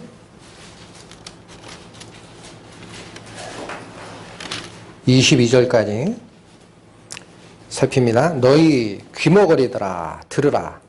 너희 소경들아 밝히보라. 소경이 누구냐? 내 종이 아니냐? 누가 나의 보내는 나의 사자같이 귀머거리겠느냐? 잠깐만 끊을게요. 이게 무슨 말씀이에요? 하나님 말씀을 전한다고 하는 자들이 다 귀먹고 눈 멀었다는 거예요, 지금. 더 있습니다. 누가 나와 친한 자같이 소경이겠느냐. 하나님이 친하게 생각하는 선지자, 말씀 전하는 자, 그 백성들이 다 소경이라는 거예요. 누가 여호와의 종같이 소경이겠느냐. 20절 네가 많은 것을 볼지라도 유의치 아니하며 귀는 밝을지라도 듣지 아니하는도다. 도대체 내 말을 안 듣는다라는 거예요. 21절 여호와께서 자기의 무엇을 인하여? 의로우심을 인하여 기쁜 마음으로 그 교훈을 크게 하고 존귀케 하였다라는 거예요. 여기서 얘기하는 교훈이 히브리어로 토라, 율법입니다. 우리말 번역을 교훈이라고 한 거예요. 다른 번역본에 율법으로 되어 있어요. 여러분, 율법을 하나님이 기뻐하시고 높이시고 존귀케 하는 이유가 뭡니까? 뭐예요? 하나님이 의로우시기 때문에. 21절이 그 말입니다. 여호와께서 자기가 의롭기 때문에 당신의 말씀을 높이시고 존귀케 하셨다. 당신의 말씀, 율법. 그러므로 이 율법이 거룩하고 의롭고 선한 겁니다. 하나님의 속성을 드러내는 것이니까. 율법에 대한 잘못된 시각을 가지신 분은 오늘 싹 갈아엎으십시오. 율법 자체는 의롭고 선하고 거룩한 거예요. 그러나 그 율법의 거울 앞에 자기가 더러움을 분명히 보고 나서도 내가 이 행위를 하면 천국 갈 거야 라고 하는 그 자는 그 율법적 행위가 저주를 받는 거예요. 율법이 아니고. 문제가 있습니다. 그러나 이제부터 은혜로 연결돼요. 이 율법은 하나님의 공의와 하나님의 의로우심을 드러내는 데는 충분합니다. 그 앞에 서면 다 죽게 돼 있어요. 죄가 있는 자는. 그런데 이것은 우리의 잘못됨을 비추는 거울입니다. 율법은. 그런데 이 거울은 우리가 잘못된 모습을 보여는 주나 우리를 살게 하는 능력은 없어요. 여러분, 이게 중요한 거예요. 아침에 내가 어디 중요한 자리에 갈 때 거울 보고 어디 뭐 묻은 거 없나 이렇게 살피고 오죠. 근데 거울에 여기 검정이 묻었어요. 뭔가 잘못된 게 묻었어요. 그럼 거울아 내 얼굴에 이 얼룩 좀 지워다고 하면 거울이 지워줍니까? 그 능력은 없는 거예요. 율법은. 그래서 은혜가 필요한 겁니다. 살핍니다. 갈라디아서 3장.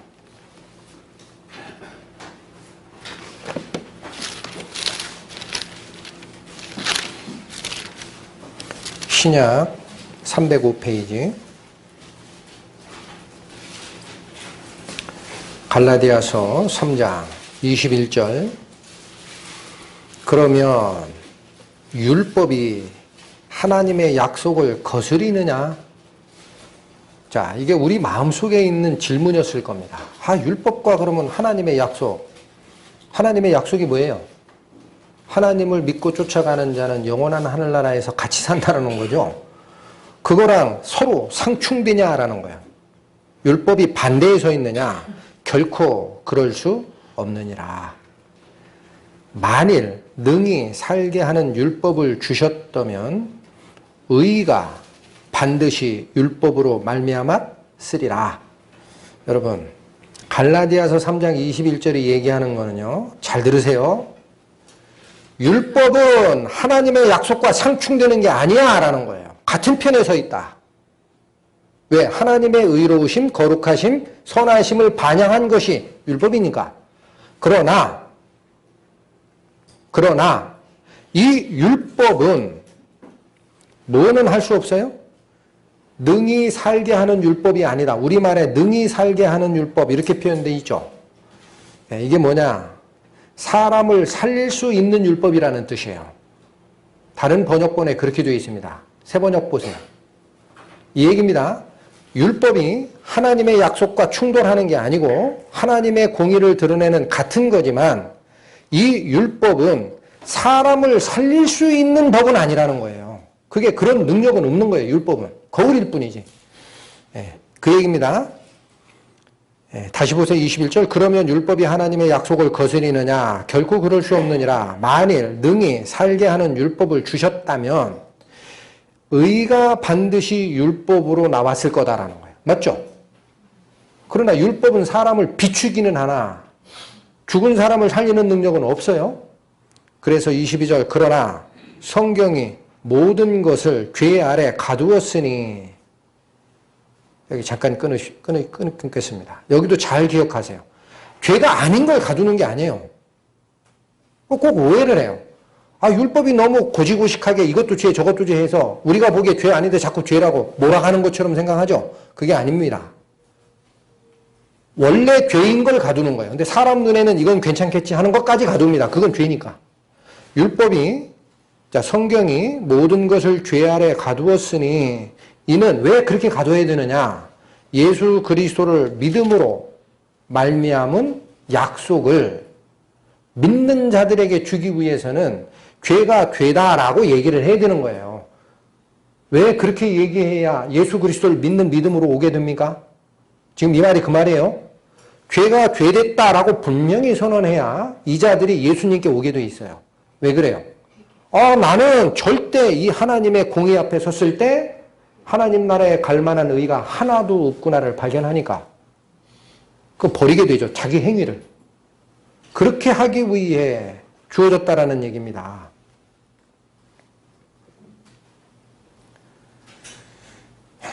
그러면 이 말은 무슨 뜻이에요? 여기도 지금 잘 보세요. 율법은 하나님의 약속과 거스리는 게 아니라 그래요. 그러나 살리는 율법은 아니다 그래요. 살리는 생명의 능력은 없다. 그리고 나서 한 말이 뭐예요? 죄에 가둬놓는 역할을 하는 건데 그 이유가 믿는 자들이 예수님을 믿음으로 말미암아 의를 얻게 되게 하려고 한 거다 그러죠. 그럼 예수님의 이 공로는 이게 뭐예요? 율법이 못하던 살리는 능력을 행하러 오시는 분이 예수님이라는 거예요. 이 말이 드러납니다. 고린도후서 가세요. 고린도후서 3장 288페이지. 고린도후서 3장 6절 보십니다. 여기 저는 그리스도입니다. 그리스도께서 또 우리로 새 언약의 일꾼 되기에 만족해 하셨으니, 여기 잠깐만 쉬었다 갑니다. 만족해 했다라는 말을 잘 기억하세요. 기분 좋게 했다는 얘기가 아닙니다. 조건을 다 충족시켰다라는 뜻입니다. 그렇게 읽으셔야 됩니다. 그리스도께서 우리로 새 언약의 일꾼이 되기에 필요한 조건을 다 충족시키셨다라는 거예요. 네, 어떻게 충족시켰어요? 의문으로 하지 아니하고, 이게 율법입니다. 의로운 글. 의문으로 하지 아니하고 오직 뭐로 했어요? 영으로 함이니. 그리스도께서 우리를 새 일꾼에 되게, 새 언약의 일꾼에 되기 위한 조건을 다 충족시키는 방법은 율법적 조문으로 한 게 아니라 영으로 했다라는 거예요. 그러면서 뭐라고 얘기합니까? 의문은 죽이는 것이요, 영은 살리는 것임이니라. 이런 말씀을 받을 때, 그러니까 율법은 은혜의 반대야 라고 생각하기 쉽다라는 거예요. 그게 아니에요. 율법은 하나님의 속성, 의를 드러내는 거예요. 그 앞에 서면 죽어야 됩니다. 죽지 않고 어떻게 다시 날 수 있어요? 죽은 줄 알아야 다시 날 거 아니에요. 너희가 거듭나지 아니하면 하나님 나라를 볼 수 없느니라. 어떻게 거듭나요? 죽어야 다시 나는 거예요. 그러니까 살리는 것은 뭐라고 설명이 되어 있어요? 영이라는 거예요. 하나님께서 율법의 지엄함을 보여주셨으나 여기는 너희가 죽을 수밖에 없다는 걸 가리키는 쪽이에요. 그러니 이제는 어디로 돌아오게 돼 있어요? 그리스도의 영으로 사는 겁니다. 우리는. 그래서 너희가 그리스도의 영이 없으면 너희는 버리운 자라 그러는 거예요. 그리스도의 영이 없으면 너희 속에 너희는 버리운 자니라. 요한복음 1장, 요건 그냥 설명만 드리게. 요한복음 1장 17절에 똑같은 얘기를 합니다. 율법은 모세로 말미암아 주신 것이나 은혜와 진리는 예수 그리스도로 말미암아 온 것이라 그래요. 살리는 역할은 율법이 하는 일이 아닙니다. 살리는 역할은 생명의 근원이신 그리스도의 영이 하시는 일이에요. 로마서 8장 갑니다. 248페이지. 1절부터 4절까지 말씀. 여러분 중요한 걸 놓치시면 안 됩니다. 살리는 것은 누구밖에 없어요? 율법이 아니라 영밖에 없고, 그리고 그 살리는 생명의 역사를 완성하신 분은 누구밖에 없어요? 예수님밖에 없어요. 꼭 붙으십시오. 로마서 8장 1절부터 4절. 그러므로 이제 그리스도 예수 안에 있는 자에게는 결코 정죄함이 없나니. 정죄를 받지 않는 방법은 뭐밖에 없다? 그리스도 예수 안으로 들어간 자밖에 없다라는 거예요. 그리스도 예수 안으로. 그리스도 예수 밖에 있는 자는 여전히 정죄에 있는 거예요. 그래서 자기 죄 자기가 책임져야 됩니다. 예수 그리스도 안으로 피한 자에게는 정죄함이 없어요. 왜 그래요? 예수님이 모든 죄값을 다 짊어지고 돌아가시고 율법을 완성하셨으니까 하나님의 보시기에 예수님은 완전한 의예요. 거룩하시고 의로우시고 선하시고 모든 죄값을 다 지시고 가셨던 이분은 하나님이 보시기에 선한 분이에요. 그러니까 우리가 그 속에 피하면 우리 죄가 보입니까? 안 보입니까? 안 보이게 되죠. 이게 그리스도로 옷 입었다라는 뜻입니다. 그리스도로 옷 입었다. 우리 죄된 속성을 그리스도의 의로 뒤집어 썼다. 하나님의 눈에 보기에는 그리스도의 의밖에 안 보이는 상태예요. 그러니 어떻게 정죄합니까? 하나님이. 이게 은혜라는 거예요. 2절, 이는 그리스도 예수 안에 있는 생명의 성령의 법이, 잘 기억하세요. 어느 법이? 하나님의 성령의 법이 죄와 사망의 법에서 너를 해방하였기 때문에 그리스도 예수 안에 피한 자는 절대 죄 있다 함을 판결받지 않는다. 3절, 율법이 3절 4절을 잘 기억하십시오. 율법이 육신으로 말미암아 연약하여 할 수 없는 그것을 하나님은 하시나니. 잠깐 쉽니다. 이 구문이 개역한글 성경이 조금 미비해요. 율법이 육신으로 말미암아 연약하여 할 수 없는, 이런 표현이 뭐냐면요, 육신이 연약하기 때문에 율법이 할 수 없었던 것을, 그런 뜻이에요. 자, 우리 육신이 연약합니다. 죄 속에 물들어 있어요. 그러니까 하나님의 공의를 나타내는 율법의 거울 앞에 서면 이 율법은 우리가 약해서 율법의 요구를 충족시키지 못하는 걸 보고 율법이 우리를 바꿔줄 수 있어요? 아닌 거예요. 거울만 되는 거예요. 그러니까 우리가 약해서 율법 준수를 할 수 없었던 그것을, 그런 뜻이에요. 그것을 누가 하셨어요? 하나님은 여기 하시나니라고 되어 있는데 과거형입니다. 헬라어 원문은 하셨나니예요. 율법은 할 수 없는 것을 누가 했다? 하나님이 이루어 놓으셨다. 곧 어떻게 했나 보세요. 죄를 인하여 자기 아들을 죄 있는 육신의 모양으로 보내어, 하나님이 하신 일의 근본입니다. 누구 보내신 거예요? 당신의 아들 그리스도를 육신적인 모양을 쓰고 보내어 죄의 육신의 죄를 정하사, 육신을 쫓지 않고 뭐를 쫓는? 그 영을 쫓아 행하는 우리에게, 뒤 잘 읽으셔야 됩니다. 뭐를 이루지게 하려 함이라? 율법의 요구. 율법의 요구가 뭡니까? 율법의 요구가 뭡니까? 완전히 의롭지 않은 자는 하나님 앞에 설 수 없다. 그게 율법의 요구입니다. 죄가 조금이라도 있는 자는 하나님과 교제할 수 없다. 그게 율법의 요구입니다. 그 요구를 하나님이 어떻게 성취하셨다? 우리 몸이 약해 죄짓고 하는 율법 앞에 서 있는 이 모습 가지고는 율법의 요구를 통과할 수 없으나, 하나님이 당신의 아들을 그리스도를 우리와 똑같은 육신을 쓴 자로 보내서 죄를 정하시고 죄짐을 지고 다 값을 치르게 하심으로써 율법이 요구하는 완전한 의를 그리스도가 이루셨다는 거예요. 그러니 우리는 그 영을 받으면 어때요? 살아난 자가 된다는 겁니다.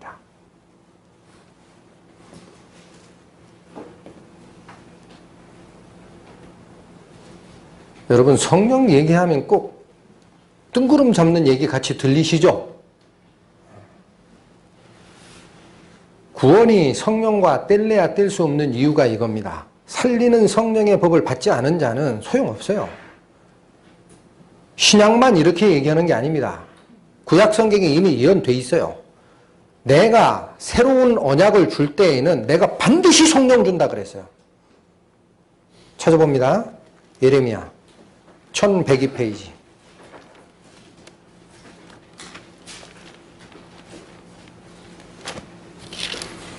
예레미야서 31장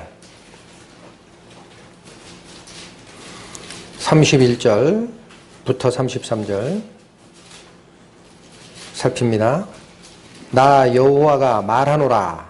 보라, 날이 이르리니 내가 이스라엘 집과 유다 집에 새 언약을 세우리라. 무슨 언약? 새 언약. 이게 신약이에요. 32절 나 여호와가 말하노라. 이 언약은 내가 그들의 열조의 손을 잡고 애굽 땅에서 인도하여 내던 날에 세운 것과 같지 아니할 것인. 뭐랑 틀리다는 거예요? 구약의 율법적 약속과는 다를 것이다 라는 거야. 아시겠죠? 그들의 열조의 손을 잡고 애굽에서 끌어내던 날에 세웠던 언약, 율법적 언약이에요. 그것과 같지 아니할 것은 왜 안 같은지 아니? 내가 그들의 남편이 되었어도 그들이 내 언약을 파는 형태로 갔을 뿐이기 때문에 다시 그 언약을 내가 세우는 게 아니라는 거예요. 이스라엘 민족이 하나님을 쫓아가는 과정에 완전히 섰어요? 다시 우상숭배로 빠지고 실패했어요? 실패했어요. 그러니까 날이 이르러 새 언약을 세울 때는 그 옛날 약속처럼 하지는 않는다라는 거예요. 33절 나 여호와가 말하노라. 그러나 그날 후에, 즉 새 언약을 세우는 날 후에 내가 이스라엘 집에 세울 언약은 이러하니. 이제 본질이 나옵니다. 곧 내가 나의 법을 그들의 속에 두며 그 마음에 기록하여. 어느 게 핵심입니까? 구약에서는 돌판에 기록한 율법을 주는 거예요. 모세에게. 그런데 못 지킨다라는 얘기입니다. 내가 그들의 남편이 돼도 그들이 나와의 약속을 파했다는 얘기가 뭐예요? 남편 이외에 다른 신을 섬기는 우상숭배했다는 거예요. 그러니 안 되는구나. 그래서 때가 이르면 하나님이 어떤 방법을 쓰시느냐. 하나님의 율법을 죽어있는 돌판에 새기는 게 아니라 우리 마음속에 새기는 날이 있다는 거예요. 잘 기억하세요. 나의 법을 그들의 속에 두며, 그들의 속 그러니까 어딘지 모르죠. 그래서 아예 확실히 합니다. 그 마음에 기록하여 나는 그들의 하나님이 되고 그들은 내 백성이 되는 날이 있다. 이게 신약의 확실히 다른 약속이라는 거예요. 여기 뭐를 새긴다라고 되어 있습니까? 하나님의 법. 자, 그런데 생각하세요. 아니 돌판에 새긴 율법이나 내 마음판에 새긴 율법이나 율법만 주면 뭐 하시지? 그거 어떻게 해? 돼요, 안 돼요? 잊어먹진 않겠죠? 잊어먹진 않아. 돌판에 새긴 것보다 여기 있으니까. 이 비밀이 에스겔서에 있어요. 법도도 마음에 새기나 할 수 있는 능력을 주십니다. 에스겔서 36장 1209페이지.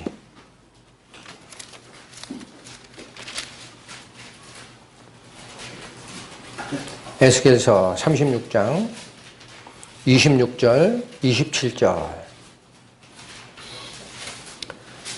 또 새 영을 너희 속에 두고 새 마음을 너희에게 주되 너희 육신에서 굳은 마음을 제하고 부드러운 마음을 줄 것이며. 27절 또 내 신을, 무엇을? 내 신. 신이 영입니다. 영. 스피릿, 루아흐. 내 영을 너희 속에 두어. 자, 잘 보십시오. 얼마나 은혜롭습니까? 하나님의 영을 너희 마음에 두겠다라는 거예요. 너희로 이유가 있습니다. 왜 영을 주시느냐? 너희로 내 율례를 행하게 하리니 너희가 내 규례를 지켜 행하게 되는 때가 있다. 왜 돌판에 새긴 율법 말고 마음속에 마음판에다가 하나님의 법도를 새기겠다라고만 끝내지 않으신 거예요? 하나님이? 능력 없으니까. 잊어먹진 않겠지. 그러니까 에스겔서가 얘기하는 게 뭡니까? 그 법도 줘봐야 못 지킨다라는 거예요. 똑같은 상황이 벌어질 거다. 그런데 이 법도를 지키게 하는 근원이 뭐다라는 겁니까? 27절. 또 내 영을 너희 속에 두어서 너희 율례를 행하게도 하고 내 규례를 지킬 수 있는 상태로 바꿔줄 거야. 뭐가 바뀌었어요, 여러분? 하나님의 영이 오는 거예요, 신약에는. 그래서 그 자가 산 겁니다. 맞죠? 이제는 지킬 수 있다라는 거예요. 어떻게? 성령이 계신데 왜 못 지켜요? 바뀐 자인데. 신약에서 그래서 이 사람들을 뭐라 그래요? 지난주에 우리 성경에서 봤죠? 에베소 2장 10절? 우리는 그의 만드신 바라 그리스도 예수 안에서 선한 행실을 하기 위해 지으심을 받은 자니 이 선한 행실은 하나님께서 전에 예비하사 우리로 그 행동 안에서 살게 하려고 만드신 거다. 신약과 구약이 뭐가 다릅니까? 뭐가 달라요? 신약이 얘기하시는 구원, 구약이 얘기하시는 구원 뭐가 달라요? 똑같습니다. 예수님은 그 하나님이 보내서 오신 자예요. 그러니 자기의 영광을 구하는 자는 자기 말을 지어낼 수 있으나 보내심을 받은 자는 보내신 분의 영광만 구하나니 그 말이 참되고 거짓말을 할 수 없어. 그 얘기 하신 거예요. 하나님 말씀과 그리스도의 말씀이 1.1에 틀린 게 없어요. 구약과 신약을 나누는 게 잘못된 거고 율법 버리는 게 잘못된 겁니다. 그 가르침에서 떠났기 때문에 니골라당과 같이 되는 거예요. 은혜의 시대이니 율법은 필요 없다. 영이 선함으로 육신이 악한 것이 죄 짓는 거 어찌하겠느냐. 내비둬라. 은혜로 구원받은 자는 어떤 죄를 짓더라도 천국 갈 수 있어. 극단적 가르침이 알게 모르게 조금씩 스펀지에 물 베듯 구원받은 성도들을 속에 들어오는 겁니다. 다 던지는 거예요. 하나님 말씀. 율법 필요 없다고. 십계명 없어졌다고. 통탄할 노릇인 거예요. 통탄할 노릇. 예수님이 그러니까 버가모 교회에게 뭐라고까지 얘기해요? 회개하라. 그렇지 아니하면 내가 속히 너에게 임하여 내 입의 검으로 그들과 싸우리라. 엉뚱한 소리 하지 마라. 구원받은 후에 그럼 율법은 무슨 의미를 가질까요? 구원받은 후의 율법. 여전히 우리가 잘못될 수 있음을 비춰주는 거울로 서 있어야 됩니다. 던지는 게 아니고. 봅니다. 로마서 3장 신약 243페이지.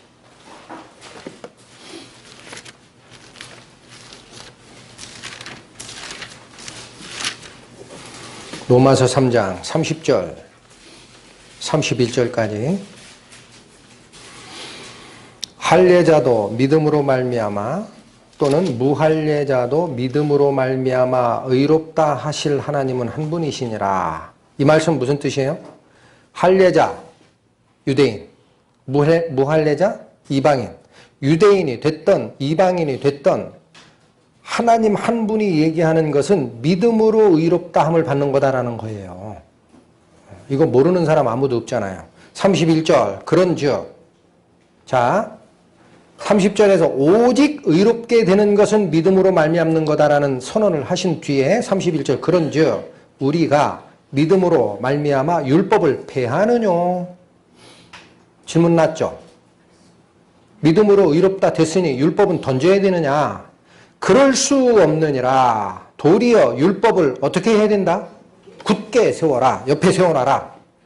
우리가 율법을 통해서 행함의 능력을 받는 건 아니나 우리의 양심이 더러워지고 먼지가 끼면 자기 죄를 깨닫지 못하는 경우가 생깁니다. 그러니 하나님의 의, 거룩함, 선을 나타내는 거울은 반드시 옆에 놔야 된다. 치우긴 어딜 치워? 보입니까? 치우지 마라.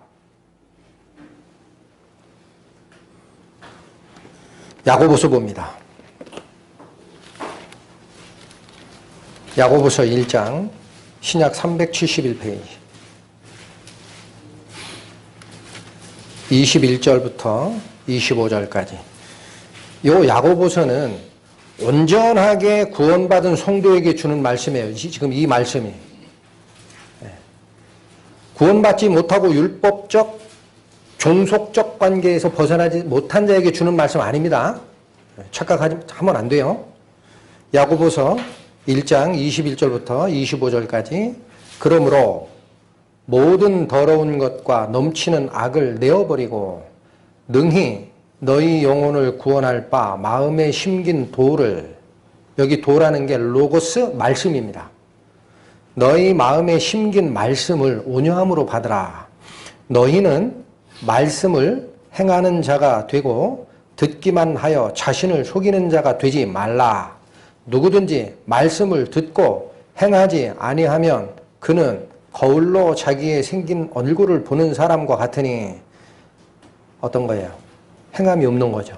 이어집니다. 제 자신을 보고 가서 그 모양이 어떠한 것을 곧 잊어버리거니와 25절 자유하게 하는 온전한 율법을 들여다보고 있는 자는, 여기 온전한 율법이라는 것이 완성된 율법이라고 되어 있어요.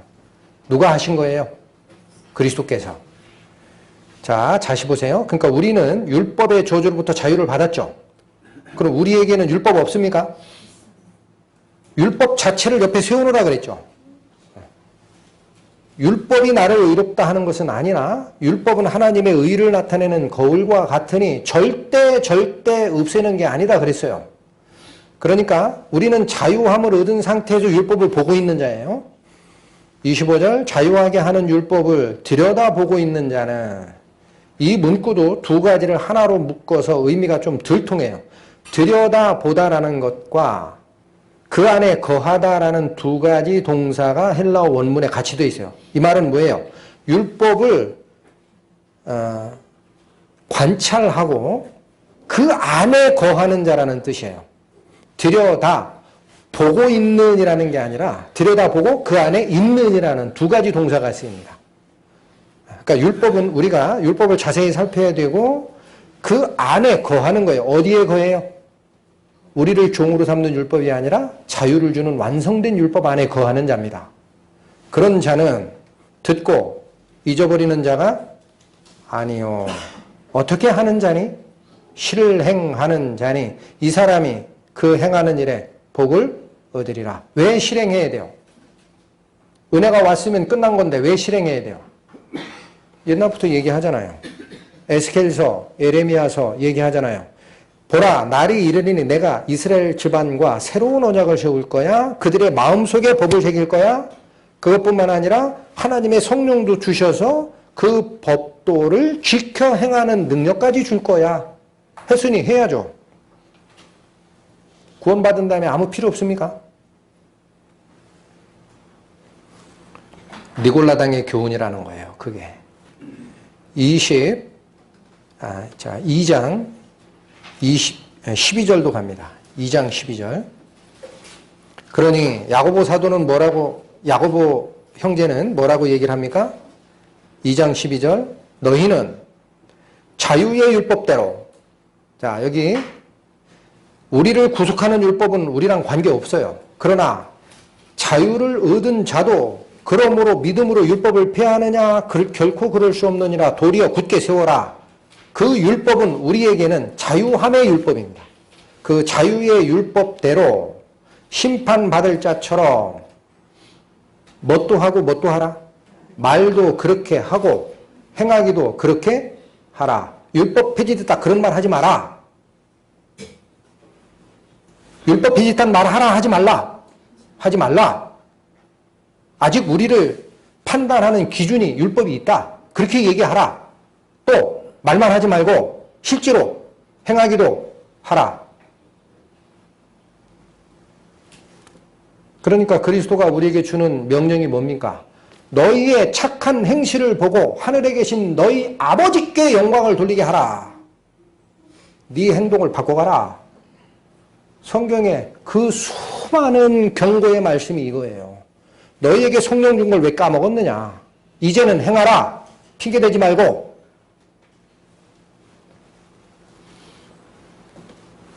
이사야 51장 보시고 마치겠습니다. 1029페이지.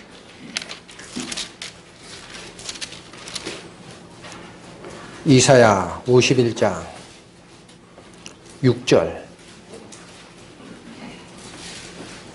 너희는 하늘로 눈을 들며 그 아래의 땅을 살피라. 하늘이 연기같이 사라지고 땅이 옷같이 헤어지며 거기 거한 자들이 하루살이같이 죽으려니와. 잠깐 끊습니다.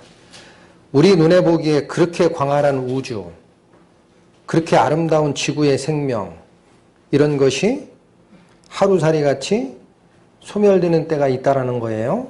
그러려니와 이어집니다. 나의 구원은 영원히 있고 나의 의는 폐하여지지 아니하리라. 하나님의 거룩함, 선함, 그분의 의를 드러내는 율법은 그래서 폐해지는 게 아니라 완성되는 겁니다. 이 말씀을 꼭 붙잡고 버가모 교회 성도들이 니골라당의 교훈을 쫓아가는 그 사건을 예수님이 그렇게 강하게 얘기하신 거예요. 너희는 회개하라. 그렇지 않으면 내가 속히 너희에게 임하여 내 입의 검으로 그들과 싸우리라. 엉뚱한 얘기하지 마. 이 가르침을 마음속에 반드시 기억해야 됩니다. 하나님의 말씀은 하나님의 말씀이 얘기하는 것으로 정리되는 거예요. 사람 말로 왔다 갔다 하는 게 아닙니다. 저희 성도들이 하나님의 말씀에서 교훈을 받고 가는 앞날에 이 굉장히 중요한 가르침은 한 번 더 상고할 필요가 있다 생각이 돼서 같이 상고하는 시간을 갖습니다. 기도하시겠습니다. 하나님의 거룩하심을 저희에게 주시려고 저희가 할 수 없는 그것을 그리스도가 완성하셨음을 분명하게 보았습니다. 그러나 저희에게 그리스도의 의를 덧입혀 주시고 성령을 주심으로 바라셨던 바는 신분만 하나님의 백성이 되는 것이 아니고 그 안에 영존하시는 성령으로 말미암아 행함도 바꿔가라 하신 것을 성경 말씀을 통해 너무나 분명하게 보고 듣고 있습니다. 이 가르침을 쫓아가는 저희에게 하나님 은혜를 더하여 주시고 저희를 바꿔서 주의 길로 그 오른손으로 붙잡아 인도하여 주옵소서.